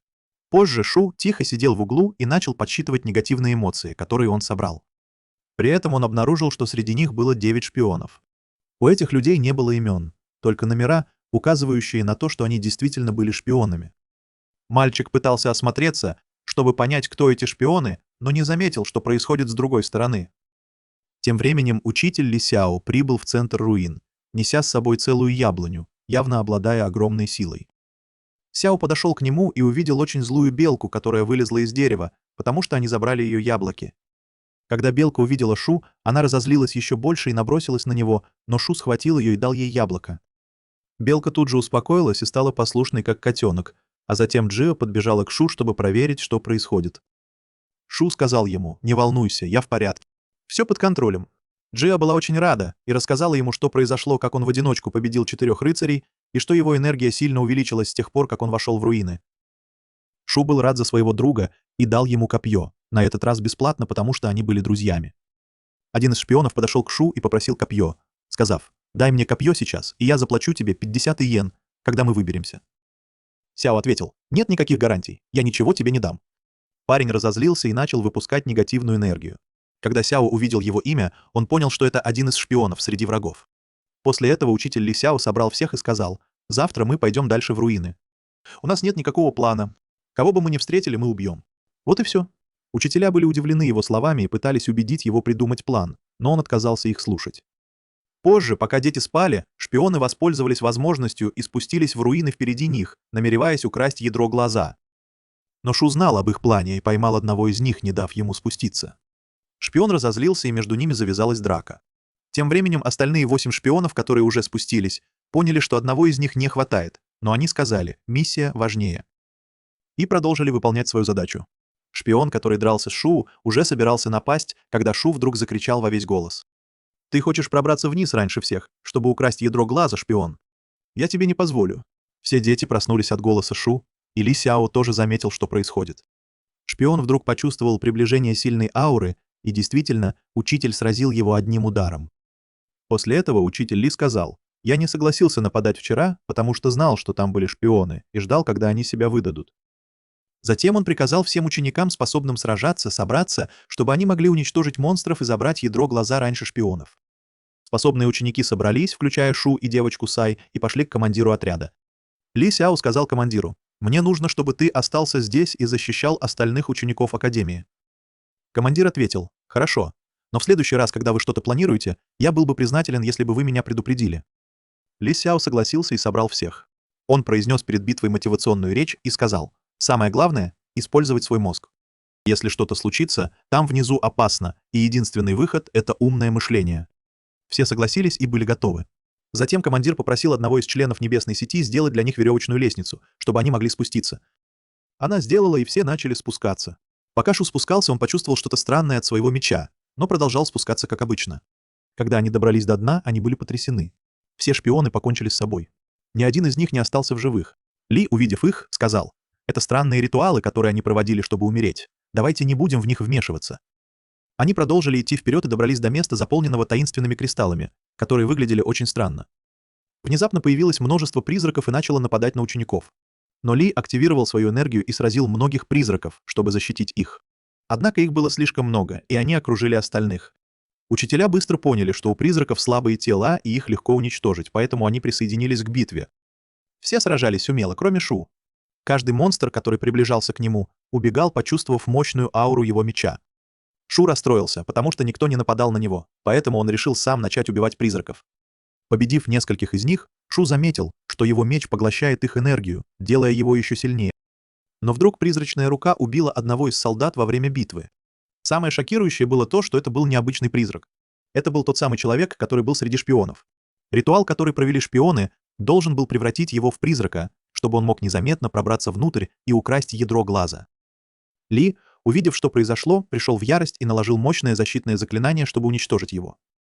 Затем Ли Сяо собрал остальных учителей, чтобы обсудить, как победить призрака, но они понятия не имели, где он находится и как его найти. Внезапно Сю почувствовал, что его меч направляет его и говорит ему ударить вправо. Он послушался и, ко всеобщему удивлению, попал прямо в шпиона. Ли был ошеломлен и спросил: «Как ты узнал, где он?» Шу ответил: «Вы поверите, если я скажу, что это была удача». Ли сказал «нет». Шу сказал: «Тогда ударь туда». Ли последовал совету и снова попал в шпиона. Шу был потрясен, что это снова сработало случайно. После еще нескольких промахов Ли понял, что предыдущие удары действительно были удачными. Затем он отошел от Шу и приготовился продолжить миссию. Внезапно открылись огромные ворота, и оттуда начали появляться бесчисленные враги, угрожая уничтожить их. Появился предводитель скелетов и сказал: «Как вы посмели войти в мою крепость? Никто из вас не уйдет отсюда живым». Ли повернулся к ученикам и сказал: «Вы видите копье, которое он держит? Скорее всего, это ядро глаза. Оставьте его мне. Я одолею вражеского командира и заберу его. Остальные защищайтесь и уничтожьте остальных». Все согласились, и битва началась. Ли яростно сражался и смог ударить вражеского командира и даже убить его лошадь. Но разъяренный командир бросился в бой, и они сошлись в смертельной схватке. Тем временем члены Небесной сети и ученики начали сражаться с более слабыми монстрами и успешно уничтожали их одного за другим. Один из монстров собирался напасть на Шу, но Сай успела защитить его и в одиночку победила всех оставшихся врагов. Шу тоже воодушевился и бросился в бой. Но как только скелеты почувствовали силу его меча, они в страхе разбежались. В этот момент Шу решил покинуть поле боя и отправиться вглубь замка, надеясь найти что-нибудь ценное, прежде чем вернуться. Он действительно вошел в замок, но почувствовал что-то странное внутри себя. Как будто его меч предупреждал его, что за ним кто-то наблюдает. Он вошел в определенное место, где прятался шпион, ожидая возможности убить его. Однако меч первым заметил его и мгновенно уничтожил шпиона. Тем временем битва между Ли и вражеским командиром продолжалась. Ли удалось схватить копье командира и не отпускать его, несмотря на то, что командир пытался стряхнуть его влево и вправо. В это же время Шу оказался в очень странном месте с табличкой «Вход воспрещен». Конечно, он все равно решил войти. Как только он вошел, он увидел множество неподвижных стражников с копьями в руках. Когда Шу увидел копья, он подошел к ним, чтобы взять оружие. Но как только он приблизился, стражники начали двигаться и нападать на него. Шу вытащил меч, и все стражники испугались его силы и отступили. Он начал собирать у них копья одно за другим. Один стражник отказался отдать свое копье, но Шу вытащил меч и пригрозил ему. Стражник не смог устоять, и Шу силой забрал копье. Затем Шу прошел мимо остальных стражников, забрав у них все оружие. Тем временем враги одолели учителей и учеников, и ситуация становилась все хуже. Одного из учителей чуть не убили скелеты, но девушка мгновенно уничтожила всех врагов. Мастер Ли продолжал сражаться с вражеским командиром в напряженной битве. Командиру удалось удержать Ли и не дать ему двигаться. Но Ли высвободил всю свою силу и снова атаковал, схватив одно из копий командира. В это же время Сай уничтожила большое количество врагов, и ее силы были почти на исходе. В этот момент Шу подошел к месту, где, казалось, находился настоящий глаз-ядро. Вражеский командир почувствовал присутствие Шу, оставил свое копье Ли и быстро бросился к Шу. Что касается Ли, то, взяв копье и поняв, что руины не исчезли, он понял, что это не настоящий Кои. Он продолжал преследовать командира, пока не добрался до стражников. Затем вражеский командир приказал стражникам убить Ли, и казалось, что он попал в ловушку. Тем временем силы у всех были на исходе, и надежда начала угасать в их сердцах. Они думали, что их конец близок. Но как раз перед тем, как командир добрался до Шу, Шу что-то открыл, и появился настоящий глаз-ядро. Как только он коснулся его, все в руинах начало исчезать. Командир и все, кто был с ним, исчезли, и все поглотилось глазом-ядром. Даже копья, которые были у Шу. Те, кто был снаружи, заметили, что туман постепенно рассеивается, и все начали возвращаться из руин в реальный мир, радуясь, что они все еще живы. Лидер класса получил травму головы и сидел, пока ему оказывали помощь. Внезапно вбежала Джии и спросила о Чо. Лидер класса отвел его в оружейную, чтобы узнать о нем, но учитель сказал: «Ищите его. Если его здесь нет, то, скорее всего, вы найдете его тело». Этот парень был невероятно силен в руинах. Трудно поверить, что он так легко погиб. Все были убиты горем. Затем, внезапно и неожиданно, вошел Шу, сияя от всего, что он получил в руинах. Все были ошеломлены. Никто не мог поверить своим глазам. Шу подошел к учителю, отдал ему собранные копья, а затем расстроил остальных, забрав у них очки, и спокойно ушел. По дороге он почувствовал, как к нему приближаются очки энергии от Лу, которая все еще была на него обижена. Он нашел ее на дереве, она ждала его, и она спрыгнула вниз, чтобы поприветствовать его своим обычным ударом. Затем она начала осматривать его с ног до головы, чтобы убедиться, что он не пострадал. Увидев, что он цел, она расплакалась от радости. Это был невероятно эмоциональный и прекрасный момент, дорогой зритель. После этого парень извинился перед ней за то, что оставил ее одну на все это время, и обнял ее. Затем он пообещал отвезти ее в лучший ресторан в городе, чтобы загладить свою вину. Девушка была вне себя от радости, и день закончился этой трогательной сценой. После того, как мастер Ли Сяо вышел из руин, он направился в небесную организацию, чтобы сообщить им о том, что произошло, и о том, что кому-то удалось украсть глаз-ядро. Командир отряда догнал его перед уходом и спросил, что ему сказать репортерам, которые толпились вокруг. Ли сказал ему: «Скажи им, что у меня срочное дело, и что я направляюсь в организацию, потому что подозреваю, что шпионы украли глаз-ядро». Мужчина ответил: «Хорошо». Тем временем Шу и его сестра благополучно возвращались домой, когда встретили старика, который начал их расспрашивать. Старик сказал Шу: «Плохая подготовка — это как грести против течения. Если ты остановишься, твое тело ослабнет и деградирует». Шу ответил: «Вы абсолютно правы. Но безопасная тренировка в 100 раз лучше, чем эти руины». Затем старик сказал Шу, что его сестра каждый день искала его, даже забиралась на самое высокое дерево в городе, надеясь увидеть, как он возвращается. Шу, услышав это, обрадовался, а его сестра смутилась. После этого Шу вернулся домой и попросил сестру вызвать ее существо. Она так и сделала и спросила: «Зачем он тебе нужен?» Шу ответил: «Просто смотри». Он активировал свою силу и достал 2 энергетических камня. Лю была потрясена и спросила: «Откуда они у тебя?» Шу ответил: «После того, как я начал побеждать призраков, мой меч поглощал их энергию и превращал ее в этот кристалл. Что касается цветного кристалла, то он появился в результате поглощения странного существа, но это не наша забота». Затем девушка спросила: «Что мы будем с ними делать?» Шу ответил: «Если твое существо съест его, это усилит его силу и повысит уровень». Существо съело его, и его темная энергия начала значительно расти. Но вдруг он начал безудержно смеяться, и они оба были ошеломлены результатом. Лу закричала: «Что за кристалл ты ему дал?» «Кристалл смеха? Сначала ты убил мою свинью, а теперь даешь мне этот кристалл смеха? Ты совершенно бесполезен». От разочарования у нее появились темные точки. Шу быстро сказал: «Ладно, ладно, у меня есть для тебя еще один подарок». Он достал 2 яблока, которые нашел в руинах, и девушка была очень рада им. Пока Лу ела, белка увидела ее и очень расстроилась. Но когда Лу увидела ее, она обрадовалась и сказала: «С сегодняшнего дня ты мой питомец». Она назвала ее Сяо и начала с ней играть. Сначала белка злилась и не знала, что делать, но после того, как Лу дала ей чипсы, они ей понравились, и она снова стала милой. Она сказала ей: «Если хочешь еще чипсов, ты должна следовать за мной всю оставшуюся жизнь». Белка согласилась, и это была одна из самых забавных сцен. Тем временем Шу вошел в свою комнату и достал глаз-формацию. Он использовал свою силу и соединил с ним свое сознание. Внезапно он почувствовал, что летит в воздухе, словно окруженный волшебной аурой. Оказалось, что этот глаз-формация назывался «Печать реки и гор» и давал ему возможность незаметно наблюдать за окрестностями. Затем Шу пришел в себя, но почувствовал что-то странное в печати. Он снова соединил с ней свое сознание и вошел внутрь. Оказавшись внутри, он обнаружил огромное пространство с оружием, которое он собрал в руинах. Он был очень рад и решил использовать его как личное хранилище оружия. Внезапно Шу заметил огромные ворота и направился к ним, пытаясь открыть их. Сначала у него не получалось, но, приложив все усилия, он смог открыть небольшую часть ворот. Заглянув внутрь, он увидел руины, в которых был раньше, за воротами. Шу обрадовался и решил, что когда станет сильнее, полностью откроет эти ворота и будет тренироваться внутри них. В этот момент Лю очень волновалась за Шу, думая, что с ним случилось что-то плохое. Когда Шу почувствовал ее беспокойство, он вернулся, чтобы успокоить ее, что с ним все в порядке. Он сказал: «Я просто проверял новую силу, вот и все». Лю обняла его и сказала: «Я думала, ты снова меня бросишь». Ей было очень грустно. Тогда Шу пообещал ей, что больше никогда ее не бросит, и пригласил на ужин. Это был момент полной радости и тепла. Затем он сказал ей: «На деньги, которые я собрал, я отвезу тебя в другое путешествие». Услышав это, Лю обрадовалась и была счастлива. Тем временем глава Небесной сети собрался со своим помощником, чтобы обсудить вопрос о ядре формации. Помощник сказал, что Ли Сяо подозревает, что шпион забрал ядро формации и поглотил его силу, но лидер ответил: «Я не думаю, что ядро забрал шпион. Должно быть, это кто-то другой.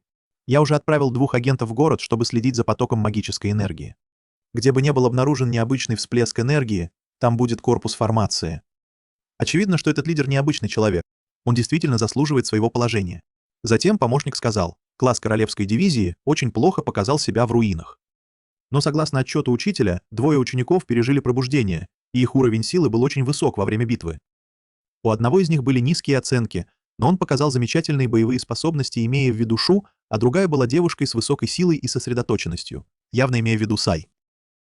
Услышав это, командир был впечатлен и решил завербовать Сай в небесную сеть для специальной подготовки. В первом сезоне «Сказания о Шоу» мы узнали, что живем в эпоху пробужденных сил и энергий, распространяющихся по всему миру. В результате начали происходить странные и необычные события. Многим людям удалось пробудить свои сверхъестественные способности. Но по мере того, как эти силы продолжали развиваться, появились злые силы, стремящиеся использовать эти способности в своих корыстных целях. Чтобы противостоять этому, была создана организация под названием «Дракон». Ее миссия — регулировать сверхъестественные силы и защищать мирных жителей от внешних угроз. Организацию возглавляет могущественный Нии, который когда-то наделил силой героя Аарона. Однажды в страну проникла группа злоумышленников. Нии в одиночку столкнулся с этими элитными бойцами. Хотя они напали на него, он оказался грозным противником. Он отражал их атаки с поразительным мастерством и ловкостью, даже точно возвращая их удары обратно. Когда один из нападавших попытался сбежать, Нии ударил его ножом в колено, остановив его. Затем он обратил внимание на высокого воина и быстро победил его мечом за считанные секунды. Почувствовав опасность, лидер злоумышленников попытался сбежать. Но в мгновение ока Нии появился рядом с ним и нанес такой сильный удар, что тот отлетел с востока на запад. Злоумышленник снова поднялся, собрав всю свою энергию, чтобы призвать пылающего огненного дракона. Но Нии был уже готов. С молниеносной точностью он разрубил дракона пополам и навсегда победил врага. Тем временем наш главный герой, Шу, остается скромным старшеклассником, который по вечерам продает тофу. Его главное умение — хитрость. Он зарабатывает очки, обманывая людей. Однажды к Шу подошел пухлый мужчина в парике, надеясь купить его знаменитый вкусный тофу. Шу сказал ему: «Это действительно особенное. Оно вернет тебе молодость». Мужчина был ошеломлен, и его парик слетел от шока. Шу повернулся к нему и спросил: «Сколько ты хочешь?» Мужчина ответил: «Дайте мне 2, нет, 3». Но Шу, увидев возможность, сказал: «К сожалению, остался только 1». Мужчина согласился. «Хорошо, я возьму его». Затем Шу медленно помахал тофу перед ним и сказал: «Извините, это просто для демонстрации». Счетчик очков Шу быстро увеличивался, пока мужчина отчаянно умолял купить его любой ценой. В этот момент Шу получил сообщение от своего учителя. В тот вечер было назначено школьное собрание только для родителей. Сотрудники у дверей не пускали никого, кроме родителей. Шу, замаскированный под одного из них, подошел. Дежурный, понимающе взглянул на него и впустил. Шу гордо вошел в зал собраний, где собрались все родители. Один из них жаловался, что его сын столкнулся с серьезной опасностью в лесу и чуть не потерялся. Отец Лео стоял рядом с ним и сказал: «Моему сыну повезло, он даже не поцарапался». Женщина перед ним добавила: «Мы все знаем, что ваш сын гений. Его, несомненно, ждет блестящее будущее». Мужчина гордо усмехнулся. Затем другая женщина сказала: «Я слышала, что есть еще один ученик, Шу, который в одиночку победил 10 скелетов». Отец Лео смутился. В этот момент Шу уверенно вошел и сказал: «Всего 10 — это пустяки. Я победил 50». Он разрезал скелеты, как овощи для салата. Отец Лео, кипя от ярости, протянул руку, чтобы поприветствовать Шу, и Шу ответил: «Извините, напомните мне». «Чей ты отец?» Все в зале были потрясены его смелостью. В этот момент вошел учитель Зет и сказал: «Что ты здесь делаешь? Почему не пришел твой отец?» Родители были ошеломлены, а отец Лео чуть не ударился головой о стену. Шу отвел Зет в сторону и прошептал: «Ты забыл, что я сирота, у меня нет семьи». Зет ответил: «Хорошо, без проблем, иди и сядь с ними». Затем Зет обратился к родителям с трибуны. «Вы все знаете, что произошло в лесу и с какими опасностями столкнулись ваши дети. Поэтому я хочу услышать ваше мнение по этому поводу». Один из родителей в отчаянии ударил рукой по столу и сказал: «Это вы виноваты. Вы не должны были подвергать наших детей такой опасности». Все родители согласно закивали. Зет ответил: «Вы меня неправильно поняли. Если вы боитесь за своих детей, вы можете забрать их. Мы никого не заставляем оставаться». Хо поднял руку и спросил: «Что будет с теми, кто решит остаться?» Зет ответил: «Оставшиеся ученики будут получать повышенную стипендию, ежемесячную зарплату и специальные пособия». В этот момент родители начали пересматривать свое решение. Шу обрадовался и подумал: «Отлично. У меня будет еще один источник дохода, помимо продажи тофу». Зет продолжил: «Ваши дети обладают особыми способностями. Мы должны использовать эти таланты, чтобы строить будущее и защищать нашу землю». Отец Лео поднял руку и сказал: «Я согласен, чтобы мой сын остался». Даже сердитый родитель дал свое согласие. Один за другим остальные родители подняли руки, чтобы поддержать участие своих детей в организации «Дракон».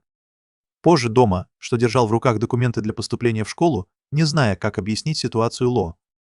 Он решил отложить разговор и вместо этого покрутил колесо фортуны. Он ждал, пока оно остановится, и увидел тофу. Он снова покрутил колесо. Тофу. Снова и снова. Тофу. Наконец-то что-то другое. Сэндвич?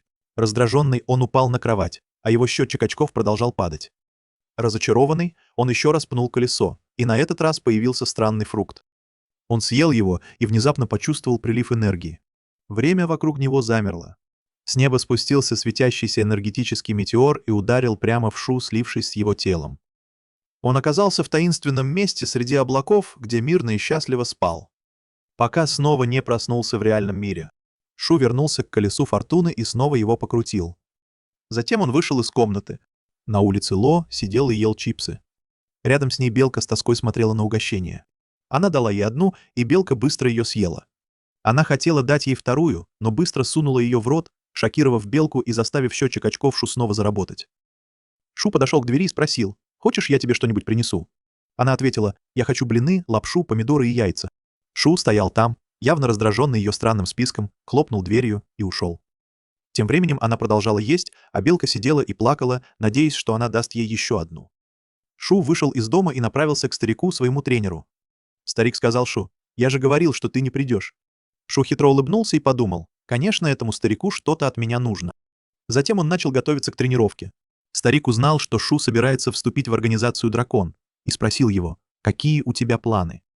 Что ответил: «У меня нет планов», и забрал у него очки, что разозлило старика. Что объяснил: «Не пойми меня неправильно.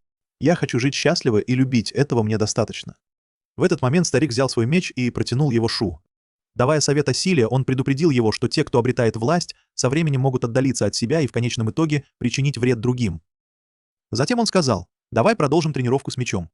Он начал объяснять, как правильно направлять энергию, как контролировать силу меча и как использовать его в бою. После этого он отдал ему меч со словами: «Ты еще в начале пути, и тебе нужно больше тренироваться». Шузух. С первой же попытки ему удалось разрезать лист дерева пополам. Старик встал, вошел в дом и в ярости хлопнул дверью. Он был очень расстроен тем, что Шу справился с первого раза. Тем не менее, он сразу дал Шу 1000 очков. На следующий день друг Шу Джи пришел к нему домой после предыдущего приглашения. Прогуливаясь по дому, Джи заметил наклейки, которые сестра Шу приклеила на холодильник, и спросил: «Где твоя сестра?» Что ответил: «Еще спит».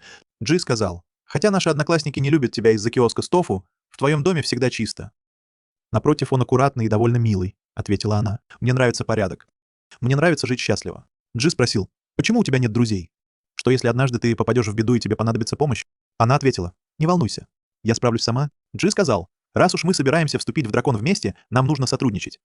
Она ответила: «Мне нужно вступить в организацию, чтобы тренироваться и изменить свое будущее». Затем он сказал: «Кстати, у меня странная просьба. Можешь дать мне 3 капли крови из пальца?» Джи ответил: «Без проблем». Она удивилась и спросила: «Тебе не интересно? Зачем мне твоя кровь?» Джи ответил: «Ты бы сказала мне, если бы я спросил». Она сказала: «Нет». Джи ответил: «Тогда заткнись». Шу начал готовить инструменты, необходимые для взятия крови. Через некоторое время Джи ушел, а старик и его жена попрощались с ним. Шу тоже попрощался. «Садись рядом со мной. У меня для тебя хорошие новости». Она подошла ближе, все еще в полусне, и спросила: «Какие?» Он взволнованно сказал: «Поздравляю, ты идешь в школу». Она была потрясена, полностью проснулась и закричала: «Хорошие новости — это катастрофа. Я просыпаюсь от этой катастрофы, я не хочу идти в школу». Он сказал: «Ты знаешь, что пришла из приюта, чтобы жить со мной. Раньше мы были нищими, но теперь у нас есть деньги, и ты должна жить нормальной жизнью. Честно говоря, если ты не пойдешь в школу, то не будет ни лапши, ни блинов, ни помидоров, ни яиц». Лу была ошеломлена его угрозой и сказала: «Похоже, мне придется согласиться. Ради лапши, блинов, помидоров и яиц». Что отвернулся и сказал: «Миссия выполнена, пол респект». Она неохотно сказала: «Ладно, я пойду в школу». Он принес ей еду, которую получил от колеса фортуны, чтобы она могла позавтракать перед уходом. Она все еще была в шоке от того, что он говорил серьезно, особенно когда увидела, как от нее в гневе отлетают очки. Позавтракав, она вышла из дома и направилась к белке, которая ела яблоки с крысами. Она схватила метлу и прогнала крыс, сказав белке: «Не общайся больше с этими крысами, они испортят твоего брата». Шу окликнул ее: «Давай, быстро переоденься». Затем он приготовил образец крови, который взял у Джи, и документы, которые нужно было доставить в школу. Он сказал ей: «Сегодня вечером мы встретимся с директором Сяо и передадим ему эти документы, чтобы он мог порекомендовать тебя». Вечером Сяо встретился с директором Сяо в ресторане и передал ему документы Лю. Лю была очень расстроена тем, что ей придется идти в школу, а Сяо выглядел очень довольным. После этого Шу вернулся к старику, чтобы продолжить тренировку с мечом. Старик спросил его: «Почему ты не сказал мне, что отправляешь Лю в школу?» Что ответил: «Конечно, я не могу обойтись без твоих услуг. Ты будешь делать за нее домашнее задание». Старик был очень раздражен, и из него начали вылетать очки.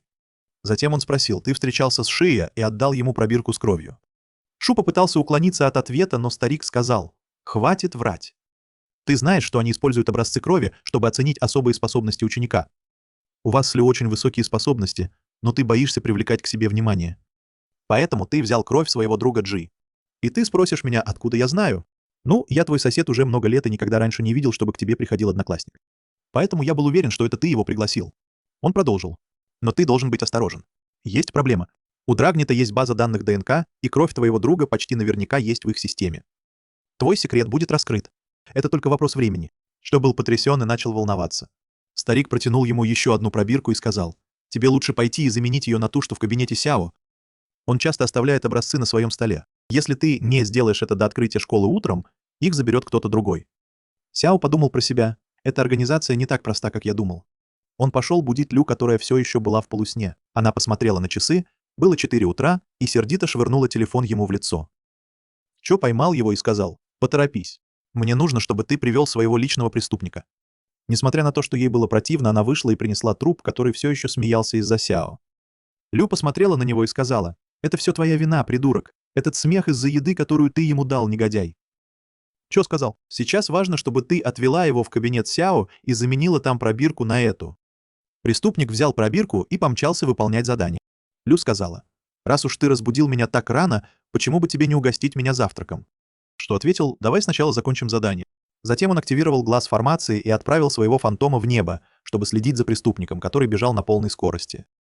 Он добрался до школы, которая была хорошо укреплена охраной и камерами наблюдения. Но Лю умело управляла им, заставляя его избегать всех охранников, пока он не добрался до кабинета Сяо и не проник туда через окно. Он поискал пробирку и, найдя ее, быстро заменил. Теперь нужно было бежать. Лю попыталась заставить тело тихо отступить, но, к сожалению, один из охранников заметил его, поднял оружие и сказал: «Сдавайся». Труп начал смеяться, и охранник был совершенно сбит с толку. Лю закричала: «Это все твоя вина, идиот». Труп продолжал смеяться до рассвета. Охранник достал телефон, чтобы сообщить о вторжении. Труп попытался остановить его, но, к сожалению, новость о вторжении распространилась, и все охранники начали его преследовать. Труп спрятался в одной из комнат, пока двое охранников искали его. Внезапно один из охранников схватил труп и швырнул его в другого, а затем попытался быстро сбежать из школы. Однако его ранила пуля, выпущенная издалека, которая пронзила его тело. В этот момент Что в ужасе закричал, боясь, что его сестру Лю тоже ранили, но она спокойно ответила: «Я в порядке». И даже труп остался невредим. «Пока он не мертв, со мной все будет в порядке». Затем труп быстро выбежал из школы, вызвав переполох среди учителей, охраны и членов цифровой организации. Тем временем учитель Цзы не мог понять, как такое могло произойти, ведь ничего не изменилось. Все осталось по-прежнему. В этот момент директор Сяо приказал проверить отпечатки пальцев, найденные на стенке пробирки, чтобы убедиться, что там есть его отпечатки.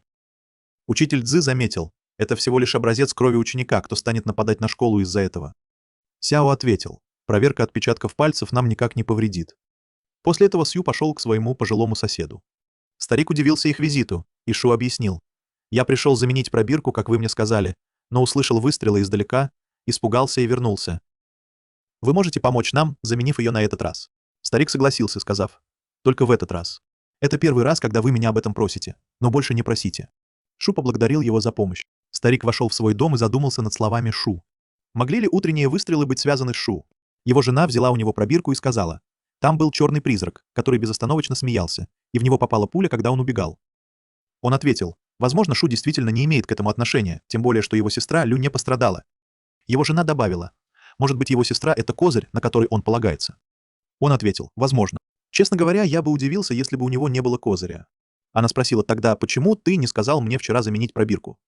Он ответил: «Может быть, они не хотят нам помогать. В любом случае, это их проблема».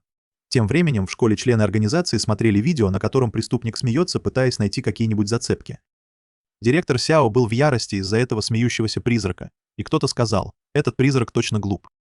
Вскоре пришли результаты проверки отпечатков пальцев на пробирке. Учитель сообщил директору, что на пробирке были только его отпечатки пальцев и ничего больше не было украдено. Сяо чуть не взорвался от ярости из-за преступника, который не оставил никаких следов. Тем временем Сяо и Лю завтракали вместе. Сяо сказал: «Наконец-то ты пойдешь в школу». Лю посмотрела на него с презрением и сказала: «Ты знаешь что-нибудь кроме школы? Каждый раз, когда ты говоришь «школа», если бы старик согласился помочь нам раньше, мы бы уже закончили».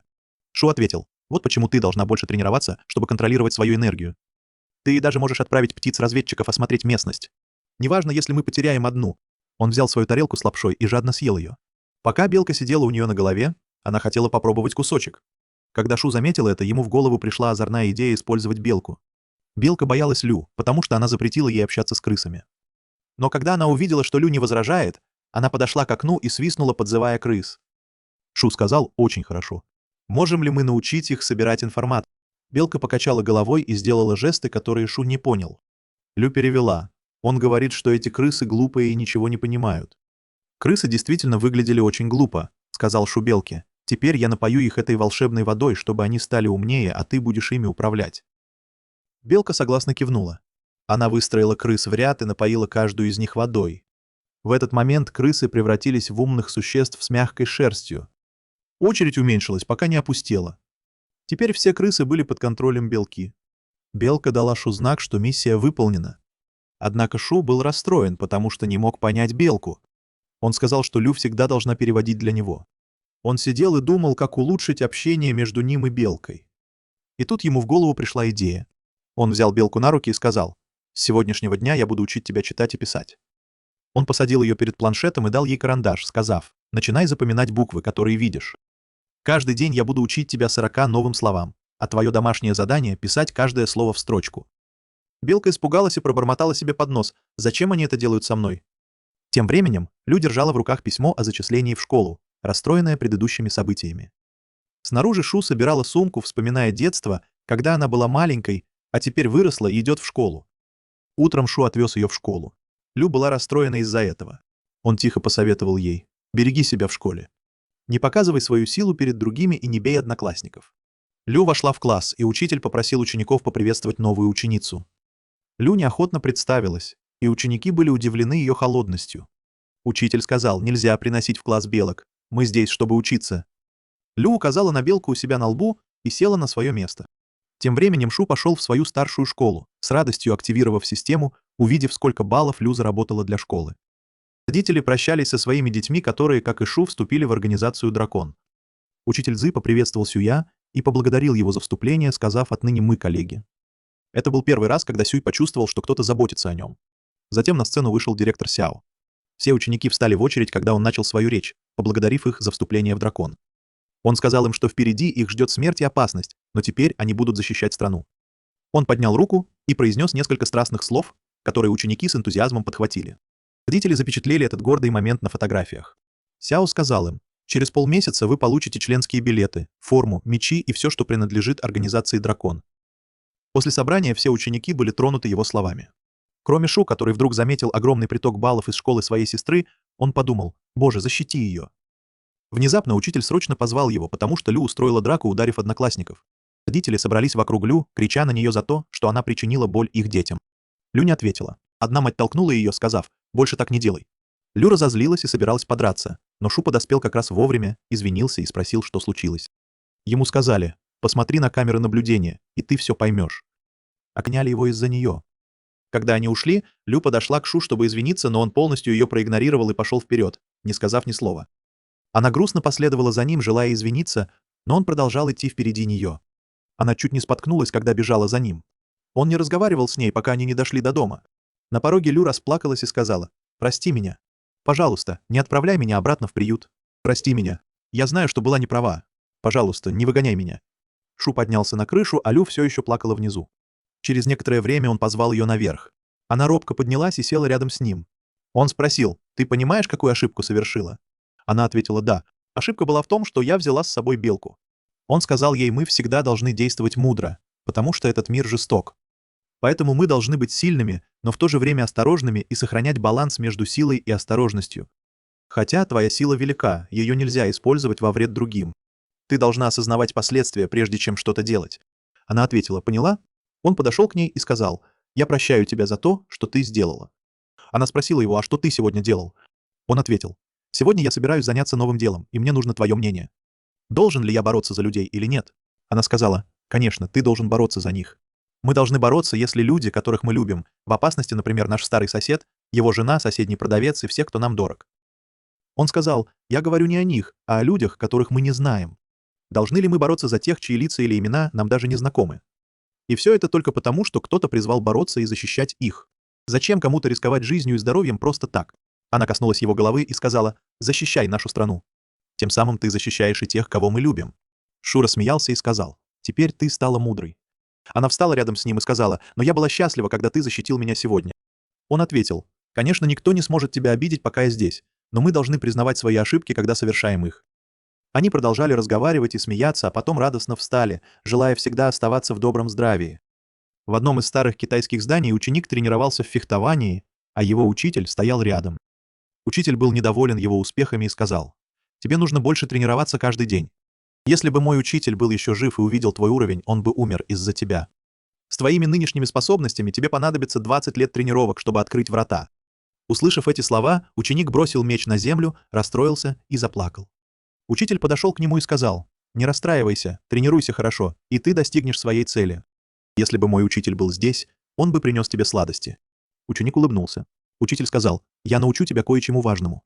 Во время тренировки с мечом кричи «Откройся!» каждый раз, когда наносишь удар». Ученик взял меч и кричал «Откройся!» при каждом ударе.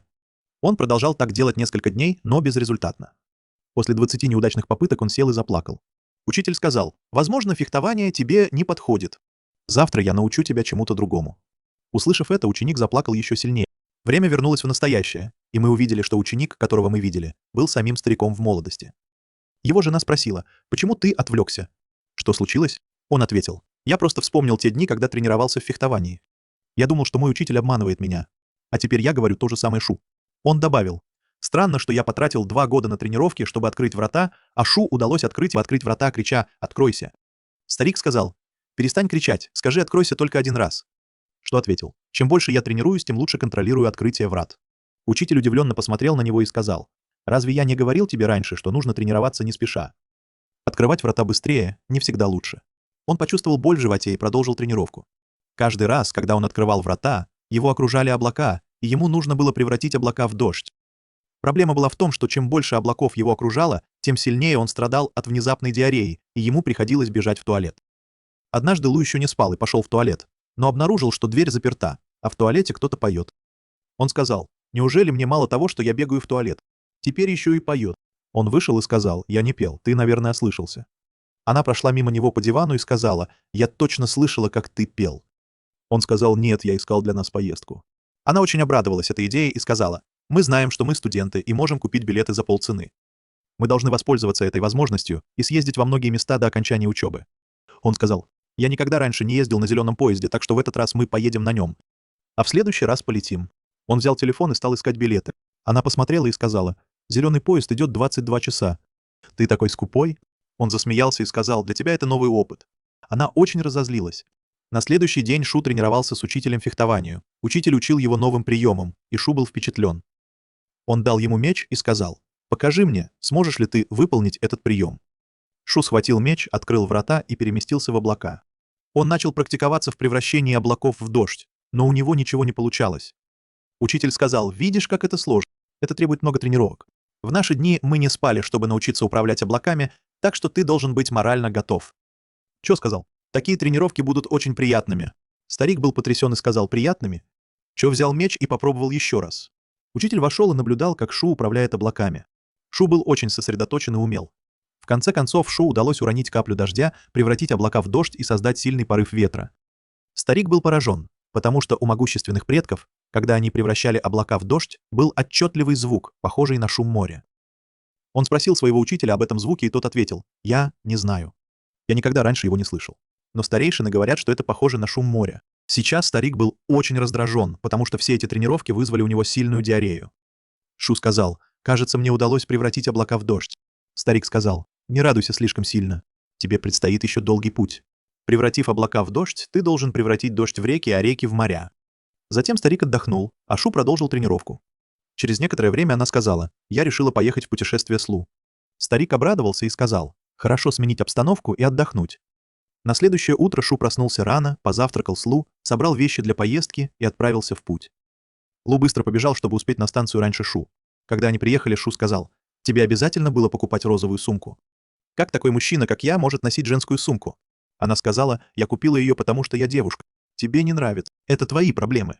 Шу был шокирован ее ответом, и все на станции уставились на них. Шу взял сумку и осмотрел ее. Продавец спросил его: «Это розовая сумка твоя?» Шу ответил: «Да, это моя». Продавец извинился: «Извините, если я ошибся». Он проверил сумку и спросил: «В ней есть животные?» Правила запрещают перевозить животных в поезде. Шу сказал: «Вы имеете в виду белку?» «Это игрушка, не живое животное, просто украшение». Продавец подозрительно посмотрел в глаза белки, пока она не двигалась. Мимо проходил мужчина, который ел чипсы, и белка, очень голодная, не смогла устоять. Она уставилась на него, что напугало продавца, и он забрал их. Она сказала белке: «Теперь тебя ждут трудные времена. Я заставлю тебя, если бы у кого-то был магический камень, как думаешь, за сколько бы они его продали?» Мальчик насмешливо рассмеялся. «Слабые компенсируют недостаток силы деньгами», — сказал Шу. «Значит, твоя проблема в бедности», — огрызнулся мальчик. «Кого ты называешь бедным и какая у тебя вообще сила?»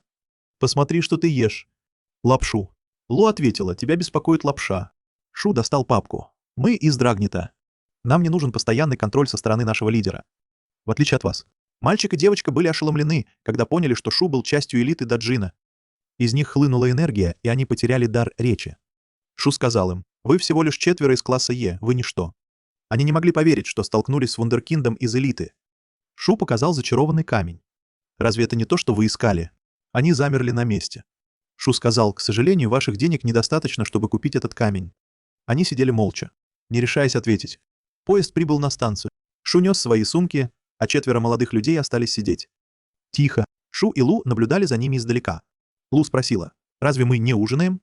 Шу сказал: «Говори тише. Мы не хотим, чтобы они нас услышали. Мы проследим за ними, найдем черный рынок, продадим камень, а потом я угощу тебя чем захочешь». Они продолжали следить за ними, пока не появился человек в красном. Шу подозревал, что это был брокер черного рынка. Но проверив его энергию, он понял, что у этого человека нет магической силы. Он решил, что это родственник, который приехал за ними. Шу прошептал Лу: «Что-то не так. У этого человека нет магической энергии. Откуда он знает о черном рынке?» Лу спросила: «Так мы пойдем за ними?» Он ответил: «Конечно, нам нечего терять». Они начали преследовать группу, перепрыгивая с крыши на крышу, пока машина не остановилась в узком переулке, и все вышли на ужин. Что заметил поблизости еще одну машину, подошла к машине и нашла записку, приклеенную к окну. «Я не знаю, который час. У меня нет часов. У меня нет телефона. У меня ничего нет. Магические инструменты». Но понял, что они были поддельными. Он начал подозревать, что весь рынок был обманом. Тем временем 4 парней бродили по рынку. Они были сбиты с толку и не могли отличить настоящие предметы от поддельных. Шу по голове, сбив его с ног. Продавец встал и сказал: «Хорошо, иди за мной». Мужчина продолжал идти, а Шу молча следовал за ним, пока они не дошли до маленькой комнаты. Он постучал в дверь, и кто-то вышел, сразу почувствовав силу Шу. Он понял, что Шу был одним из пробужденных, из класса А. Не говоря ни слова, мужчина достал маленькую коробочку и закрыл за собой дверь. Шу открыл коробочку, и мужчина показал ему магические камни внутри. Шу воскликнул от удивления: «Невероятно! Эти камни лучше тех, что у меня уже есть». Торговец ответил: «Я хотел, чтобы ты понял, что я не такой, как другие продавцы. Они все торгуют поддельными товарами. Ни у кого из них нет ничего настоящего, как у меня». Шу спросил: «И сколько ты за них просишь?» Продавец сказал: «Пока забудь о цене. Подумай о том, сколько времени этот камень может сэкономить тебе на тренировках, сколько силы он может тебе дать. Скажи мне, сколько бы ты заплатил». Шу ответил: «Хорошо, но скажи мне свою цену».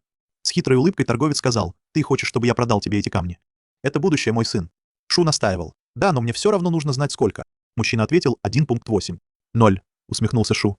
«Честно говоря, ты должен просить больше». Торговец моргнул, удивленный. «Больше? Как так?» Шу наклонился вперед и положил руку на плечо торговца. «Позволь мне назвать тебе настоящую цену. Как ты и сказал, эти камни — будущее. Деньги — это просто бумага. Они не сравнятся со временем или будущим». Торговец был ошеломлен и не мог ответить. Затем он пробормотал: «Хорошо. Я продам их тебе за 200, — ответил Шу. 200 — это очень разумная цена». Торговец отдал камни. Но прежде чем уйти, Шу снова положил руку ему на плечо и сказал: «Ты видел, что я только что получил? Теперь у меня есть будущее. Всего за 200, что скажешь? Хочешь купить у меня?» Продавец запнулся. «Я имею в виду, что это все еще дороговато», — ответил Шу. «Ладно, давай договоримся на 180, как мы и говорили». Торговец разозлился, но в конце концов сдался после долгих переговоров и продал камни всего за 118. Шу взял деньги и убрал их. Продавец пробормотал: «Не могу поверить, что продал тебе что-то настолько ценное». Шу спокойно ответил: «Не волнуйся, у меня еще есть». Торговец потерял дар речи. После того, как Шу ушел, продавец сел рядом с мужчиной, который изначально дал ему камни. Оказалось, что это был его сын. Они начали обсуждать Шу и его ужасающую силу, которую он продемонстрировал, разбив шар за считанные секунды. Торговец достал один из камней, размышляя обо всем, что произошло. Тем временем Шу дважды проверил деньги и убедился, что они настоящие. По дороге он пробормотал себе под нос: «Когда я продавал тофу и яйца, я даже близко не зарабатывал столько денег». Он продолжал идти, пока вдруг не почувствовал магическую ауру, исходящую от торговца в маске неподалеку. Заинтересовавшись, Шу подошел к нему, чтобы узнать, в чем дело. Он начал рассматривать товары. Шу спросил: «Ваш товар настоящий?» Продавец в маске холодно ответил: «Нет». Шу продолжал рассматривать товары, а продавец смотрел на него с раздражением. Внезапно система просканировала мужчину и определила его статус. Шу проверил и увидел, что хотя мужчина не был слабым, он тоже не был из догона. Внезапно Шу схватил его за руку и спросил: «Кто ты на самом деле?» Продавец напрягся, но Шу сказал: «Расслабься. Я здесь не для того, чтобы тебя арестовывать. Я просто хотел посмотреть на твои товары». Мужчина ответил: «У меня есть кое-что, но я обмениваю это только на магические камни». Шу ответил: «У меня есть камни. Вопрос в том, стоит ли твой товар обмена». Продавец ответил: «Тебе нужно дать мне хотя бы 5 камней». Шу подумал про себя. Магическое оружие сейчас редкость. Обмен 5 камней на один может быть не такой уж большой потерей. Он достал камень и сказал: «Вот один. Теперь покажи мне свой товар». Продавец согласился. «Хорошо, пойдем со мной». Он повел Шу по узкому переулку, пока они не дошли до пустого места. Торговец достал какой-то предмет, накрытый тканью. Шу посмотрел на него и сказал: «Не похоже на магическое оружие». Но как только ткань была снята, Шу почувствовал сильную магическую энергию. Он понял, что ткань подавляла поток энергии. Это оказался магический флакон. Шу спросил, что он делает. Продавец объяснил: когда вы держите его, заряжаете своей энергией и называете чье-то имя. Шу перебил: «Что происходит? Человек появляется?» Мужчина ответил: «Нет, их энергия поглощается». Шу отвел взгляд. «Не впечатлен. Я тебе не верю». Продавец ответил: «Я тебе покажу».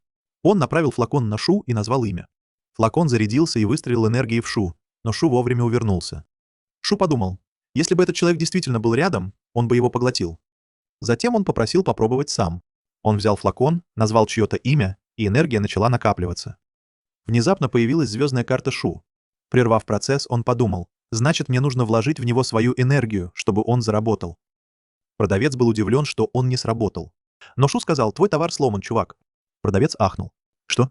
Шу вернул флакон. «Он не работает. Мне он не нужен». Но продавец схватил его за руку. «Ты только что видел, как он работает. Проблема в тебе. Ладно, я снижу цену. 4 камня». Шу помолчал, подумал и согласился. Он отдал 4 магических камня. Продавец бросил ему флакон и крикнул: «Возврата нет, денег не верну», а затем убежал. Шу вышел из переулка и снял маску.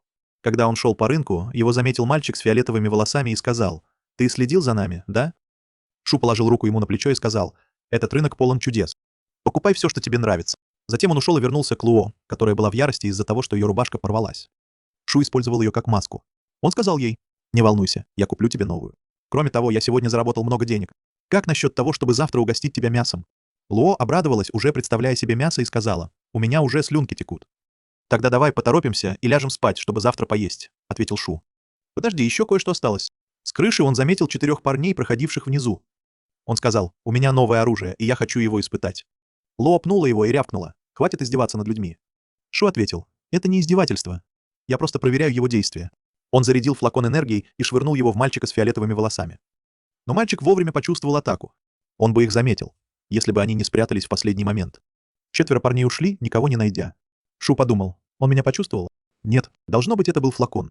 Может быть, он предупреждает человека, чье имя ты называешь. Он снова проверил его на мужчине, который спал в тележке. Мужчина тут же проснулся и ударился головой. Шу пробормотал: что-то не так. Мне сказали, что эта штука поглощает людей.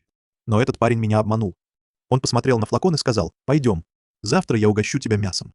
На следующее утро они пошли в ресторан. Шу заказал 3 тарелки мяса. Шеф-повар удивился, почему одна тарелка была для белки, но все равно приготовил еду. Шу стоял перед ним и настойчиво повторял: «Еще мясо, еще мясо, еще мясо». Шеф-повар раздраженно ответил: «Почему бы тебе самому не приготовить?» Луо быстро съела свою тарелку и была в восторге от еды. У белки, однако, осталась полная тарелка. Шу взял кусочек с тарелки белки и отдал его Луо. Белка чуть не заплакала и в отчаянии стукнула палкой. Шу спросил его: «Ты запомнил слова, которые я тебе вчера сказал?» Белка быстро взглянула на свою тарелку и молча доела то, что осталось. Луо была в полном восторге от еды. Хотя она была украдена, а белка злилась. Тем временем Шу сидел и думал. С тех пор, как эта белка съела заколдованное яблоко, ее энергия сильно возросла. Интересно, что будет, если я дам ей еще одно? Затем Луо спросила: «Куда мы пойдем дальше?» Шу ответил: «На вокзал, мы едем в горы Рио». На вокзале Шу достал волшебное яблоко и сказал белке: «Это награда для тебя». Белка сначала не поверила, но не смогла устоять перед яблоком и съела его за один укус. Внезапно его сила возросла, и на его теле начала расти шерсть. В этот момент водитель позвал Шу в автобус, и он сказал ей: «Давай быстрее сядем, а потом продолжим разговор». Перед посадкой Шу заметил, что продавец, которого он видел вчера, тоже садится в автобус. Направляясь в сторону горы, Шу и Луо сели в автобус, и Шу не сводил глаз с продавца, чувствуя, что тот нервничает. У мужчины был странный компас. Затем в автобус сели 4 молодых людей, которых они встретили накануне, и один из них пошутил: «Ты что, везде за нами ходишь?» Автобус тронулся, и гид начал рассказывать о 3 днях, которые они проведут в горах. Он рассказал им о горе Рио, сказав, что ее название произошло от имени принцессы древних времен. Согласно легенде, у этой принцессы было зеркало. Одна половинка упала на восточный холм, а другая — на западный. К закату они добрались до горы и начали ставить палатки.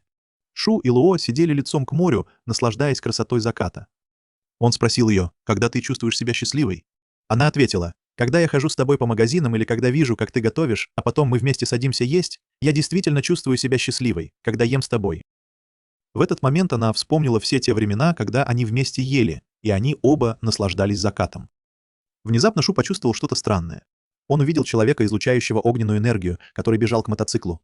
Как только он увидел его, он понял, что это был Эльян, огненный колдун, который появился в начале первого сезона и которого пыталась поймать организация «Дракон». Это был тот самый человек, который пытался обжечь руку Шу перед его домом, но видно, что это был другой уровень, и Шу решил последовать за ним, чтобы понять, что он задумал. Он сказал Лоо: «Я скоро вернусь. Приготовь палатку». Затем он побежал за ним и увидел, как тот подошел к палатке, где его ждал продавец, у которого Шу купил яблоки. Шу стоял снаружи палатки и подслушивал их разговор. Продавец сказал: «На этот раз ты должен быть осторожнее. Мы имеем дело с бойцами извне. Не дай организации «Дракон» снова тебя поймать». Эльян ответил: «Ты знаешь, как я страдал, убегая от дракона». Услышав фразу «бойцы извне», Шу сразу понял, что они замышляют что-то опасное. Эльян продолжил: «Я не думаю, что сейчас за нами следят. Я слышал, что скоро откроется Атап. Поэтому нам нужно действовать быстро, пока они не обратили на нас внимания. Скажи мне, где находится объект на горе, чтобы мы могли сбежать наружу.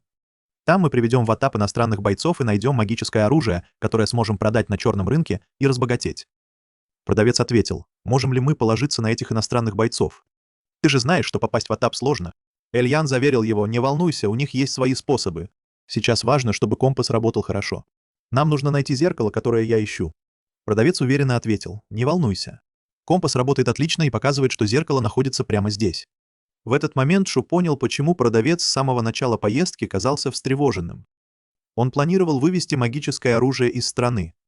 Эльян продолжил: «Сейчас мы возьмем мотоцикл и доберемся до горы Рио меньше, чем за час.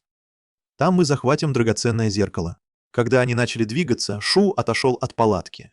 Думая о том, как помешать им украсть зеркало, он продолжал наблюдать за Бланком, который подошел к мотоциклу. Внезапно, не раздумывая, Шу стоял в оцепенении, не понимая, что происходит. Шу бежал, как лошадь, переполненный радостью. Он бежал по дороге, пока перед ним не появился грузовик. Когда водитель увидел бегущего человека с мотоциклом, он запаниковал и нажал на тормоза. Но внезапно Шу перепрыгнул через грузовик с мотоциклом, оставив всех в полном недоумении. Тем временем Эльян продолжал бежать за ним, крича, чтобы он остановился. Но Шу не останавливался и продолжал бежать без устали. Эльян устал и позвал продавца. «Быстрее иди к горе». Продавец спросил: «Зачем? Где твой мотоцикл?» Ответил он: «Его украли». Продавец взорвался: «Немедленно иди к горе».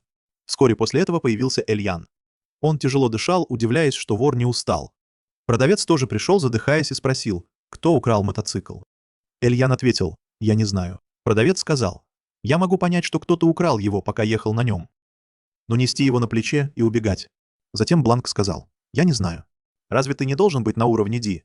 Как ты его не поймал?» Эльян ответил: «Я никогда в жизни такого не видел. Этот человек должно быть с уровня Си». Внезапно продавец спросил: «Ты с кем-нибудь дрался?» Эльян ответил: «Нет». Бланк задумался, что могло заставить кого-то это сделать. Он пришел к выводу, что информация, должно быть, просочилась, возможно, от кого-то из дракона, потому что только они могли сделать такую глупость. Затем они продолжили путь к горе, чтобы выяснить, кто украл мотоцикл.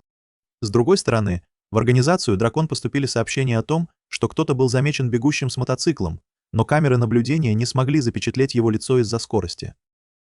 Один агент сказал: «Возможно, это профессиональный боец». Другой ответил: «Невозможно. Ни один профессионал не стал бы делать такую глупость». Командир приказал всем подразделениям отправиться на его поиски и лично отправился с командой. Они опросили всех патрульных, но ничего не нашли. Перед уходом он приказал им продолжить поиски. Что касается Шу, то он добрался до горы Рио, отбросил мотоцикл в сторону, напевая, и начал искать зеркало, которое они собирались украсть. Он активировал свой навык, чтобы обнаружить любую магическую энергию, и, почувствовав ее, бросился к ней. Он стоял на месте, откуда исходила энергия, и почувствовал пустоту под ногами. Он достал свой глаз формации и превратил его в буровое оружие. Закончив копать, что спустился в пещеру, освещая путь фонариком своего телефона. Он шел медленно и осторожно, пока случайно не наступил на ловушку. Острые стрелы полетели в него со всех сторон, но он чудом увернулся от них и продолжил путь, пока не добрался до странной комнаты в конце пещеры на землю. Шоу быстро выбралась из ямы и взяла зеркало. Лян попытался ударить его магическим огнем, но промахнулся, и вместо этого попал в продавца, сильно обжег его. Увидев хаос, Шоу сунул руку в карман и телепортировался с помощью магии. Лян, разъяренный на продавца, снова ударил его огнем. Затем он внезапно обернулся и был потрясен, увидев, что Шоу убегает, неся мотоцикл на плече. Лян и продавец немедленно спустились с горы, пытаясь догнать его. Но Шоу был впереди. Они бежали с мотоциклом на плече и продолжали идти пешком, пока не увидели приближающуюся машину. Продавец закричал: «Это машина драконьих сил. Нам нужно бежать». Но Лян схватил его и сказал: «Бежать от чего? Мы ничего не сделали. Давай просто спокойно пойдем». Машина остановилась, и командир отряда вышел и спросил: «Вы видели, как кто-то бежал с мотоциклом на плече?» Лян ответил: «Нет, мы ничего не видели. Кто вообще будет носить мотоцикл на плече?» Командир саркастически усмехнулся и пошел дальше. Затем он снова остановил машину и сказал: «Подождите секунду. Вы двое одеты странно. Кто вы? Что вы здесь делаете?» Продавец запаниковал и начал смеяться. Пительный свет, который привлекает внимание. Командир саркастически рассмеялся и сказал: «Думаешь, я поверю в такую чушь?» Тем временем, что убежал далеко, радостно смеясь, и бежал с мотоциклом на плече, собирая магические очки с Ляна и продавца. Он бежал, пока не приблизился к лагерю.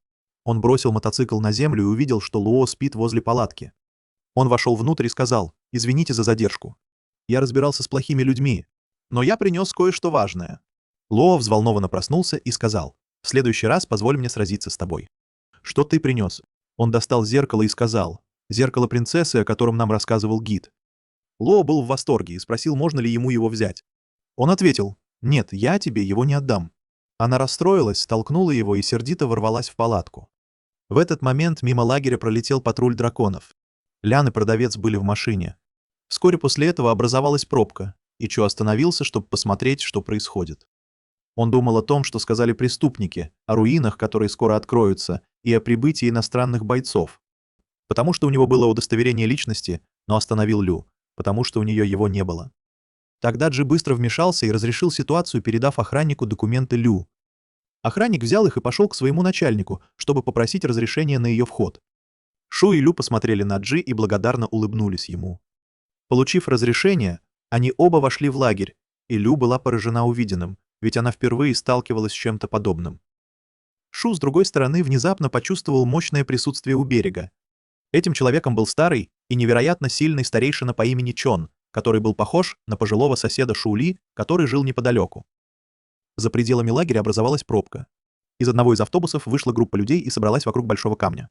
Затем появился странный боец и поблагодарил их за то, что они приехали из разных уголков мира в качестве иностранных бойцов. Он сказал им, что руины вот-вот откроются, и что старшие руководители назначили его ответственным за эту операцию. Глава сил дракона в настоящее время был занят решением некоторых проблем на юге, и поэтому не мог лично руководить этой миссией. Что касается старейшины Чена, который прибыл сюда, лидеры знали, как с ним справиться, и скоро отправят профессиональных бойцов, чтобы убить его. Он добавил: «Что касается нас, мы будем отвечать за сопротивление внутри руин и должны захватить око формации». В этот момент Шу вспомнил, что произошло 2 месяца назад, когда он навестил своего пожилого соседа Ли и попросил его осмотреть его новый меч. Старик взял меч, осмотрел. Шу был разочарован. Старейшина сказал ему: «Не расстраивайся. Мы принадлежим к другому роду, чем драконы. Мы используем меч разума. С его помощью мы можем превратить что угодно в меч». Шу ответил: «Но этот меч разума нельзя купить за деньги». Лицо старика помрачнело, когда он услышал эти слова. Он отошел попить воды, затем вернулся и сказал: «Меч, который у тебя есть, можно улучшить, добавив определенные материалы». Шу спросил его: «Что ты думаешь о сегодняшних бойцах? Они талантливы?» Старик ответил: «Да, есть талантливые. Командир сил дракона — лучший боец на Востоке. Говорю серьезно. Надеюсь, ты останешься здесь». Командир поблагодарил Шу за предупреждение, но ответил: «Думаю, ты немного преувеличиваешь. Сейчас главное, как можно скорее воссоединиться с нашими товарищами. Не будем терять здесь время». Затем он приказал им идти дальше. Прежде чем они ушли, Шу сказал: «Берегите себя, и если что-то случится, немедленно возвращайтесь сюда». Когда они ушли, Шу подумал о своей сестре Лю и спросил себя: «Интересно, что она сейчас делает?» Тем временем Лю шла по лесу, когда встретила группу животных, в том числе тигра, который пытался ее напугать. Но она не отступила, уверенно посмотрела ему в глаза и вместо этого напугала его. Внезапно земля под ними задрожала, и животные запаниковали. Причиной был Маги, гигантский кабан, который подошел к Лу и зарычал ей в лицо. Она не дрогнула и осталась невозмутимой. Затем она призвала труп смеющегося преступника, чтобы сразиться с кабаном. Что касается Шу, он разбил лагерь у костра и ел, когда заметил светящиеся точки, появляющиеся вокруг него, не зная, откуда они взялись. Затем он понял, что это Лю послала их, и успокоился. Он зря беспокоился о ней. Она была более чем способна защитить себя. Однако теперь его беспокоили маленькие животные, которые окружали его и вели себя все более агрессивно. Все животные начали собираться вокруг костра. Тем временем деревья в лесу начали странно двигаться и излучать неестественный свет, пока их ветви не протянулись и не схватили одно из животных. В то же время команда командира продолжала идти по лесу, когда окружающие деревья начали излучать такой же жуткий свет и схватили одного из студентов. Командир бросился вперед и разрубил ветви мечом. Но на других студентов напали, и они начали звать на помощь. Командир быстро понял, что ситуация вышла из-под контроля. В лагере Шу животные окружили его, пока он сидел у костра. Он задумался о деревьях, которые нападали на существ ночью. Он решил использовать открытое пространство как убежище для диких животных. Он встал перед тигром, и когда тот бросился на него, он ударил его прямо в морду. Остальные животные приготовились к нападению, но Шу вытащил копье и начал яростно отбиваться, пока страх не охватил их сердца, и они не начали убегать. Он гнался за ними, радостно собирая очки с каждого. Он гнался за ними, пока они не выдохлись, и загнал их в угол. Они выглядели жалко. Он шутливо сказал: «Не бойтесь. Я всего лишь дантист. Я здесь, чтобы проверить ваши зубы». Тем временем команда командира продолжала убегать от атакующих ветвей деревьев. В конце концов они услышали голоса поблизости. Командир позвал на помощь, и они побежали на звук, встретив учителя в сопровождении группы студентов. Учитель сказал: «Нам нужно найти место для ночлега до утра. Раньше мы проходили мимо открытого места, но там было полно диких животных. Мы не могли там остаться». Командир Вэй спросил: «Вы не знаете, где мы можем переночевать?» Затем Вэй пожалел, что не послушал Шу, и сказал учителю: «Я знаю открытое место». Они все поспешили и, наконец, добрались до костра Шу, но обнаружили, что он занят тем, что вытаскивает гнилой зуб у животного, а остальные стояли в очереди, ожидая своей очереди. Командир и его команда были сбиты с толку и уверены, что Шу сошел с ума. Командир крикнул: «Что ты делаешь?» Шу удивленно ответил: «Я вытаскиваю гнилые зубы, чтобы они не умерли от них». Затем он залез в пасть маленького леопарда и вытащил зуб, сказав: «Я боюсь, что этот малыш может умереть из-за этого зуба». Студенты не могли понять, что происходит, пока учитель не подошел, не поздоровался с Шу и не сказал: «Ночью в лесу очень опасно. Мы пришли к вам в лагерь. Не волнуйтесь, мы поможем вам убить этих животных».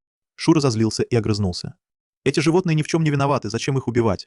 Я просто проверяю их зубы для их же блага». Затем он забрал несколько очков у учителя. Учитель спросил: «А что, если эти животные нападут на нас, пока мы спим?» Шу посмотрел на животных, и они все задрожали и закивали головами, как будто говоря: «Мы не будем нападать». Итак, учитель сообщил своим ученикам, что они останутся здесь на ночь. Вэй сел рядом с Шу и извинился за то, что не послушал его совета. Шу улыбнулся и сказал: «За что извиняться? Это ты пострадал, а не я». Вэй ушел, и учитель спросил Шу: «Что ты думаешь о том, чтобы присоединиться к нам завтра?» Шу ответил: «У меня есть важные дела, которыми я должен заняться. Я предлагаю вам присоединиться к другим группам как можно скорее. Каждую ночь находите открытое место для ночлега». Учитель был озадачен и спросил: «Ты пойдешь один в лес? Тебе лучше остаться с нами. По крайней мере, если ты столкнешься с опасностью, мы сможем тебе помочь». Но Шу промолчал, встал и пошел спать. На следующее утро учитель и ученики проснулись. Учитель почувствовал, что плохо спал, и начал искать Шу, но его нигде не было. Один ученик собирался почистить зубы и уже выдавил зубную пасту на щетку, но учитель остановил его и сказал: «Не трать воду, она может закончиться, и мы все умрем. Берегите ее, пока не найдем надежный источник». Затем он подумал: если бы мы убили несколько животных прошлой ночью, у нас было бы достаточно еды. Но Шу не позволил нам. Внезапно он почувствовал странное движение за кустами. Земля под ними задрожала. Он быстро предупредил учеников, достал меч и сказал им готовиться к бою. Появилась группа животных, которые шли к ним в ряд во главе с гигантским кабаном. Мэгги с Лу верхом на его спине. Учитель и ученики были ошеломлены. Он в шоке спросил: «Кто вы?» Она ответила: «Я Лу, укротительница зверей. У меня есть вопрос. Вы видели высокого молодого человека примерно такого роста, по имени Шу? Что касается Шу, то он чихнул в отдалении, как будто почувствовал, что кто-то говорит о нем». Учитель указал на тропу, по которой шел Шу, и Лу обрадовалась. Наконец-то она сможет снова его увидеть. Она отправилась на поиски вместе со своими животными. На этом второй сезон «Сказки Шоу» подходит к концу. Если вы хотите посмотреть третий и последний сезон, напишите нам в комментариях.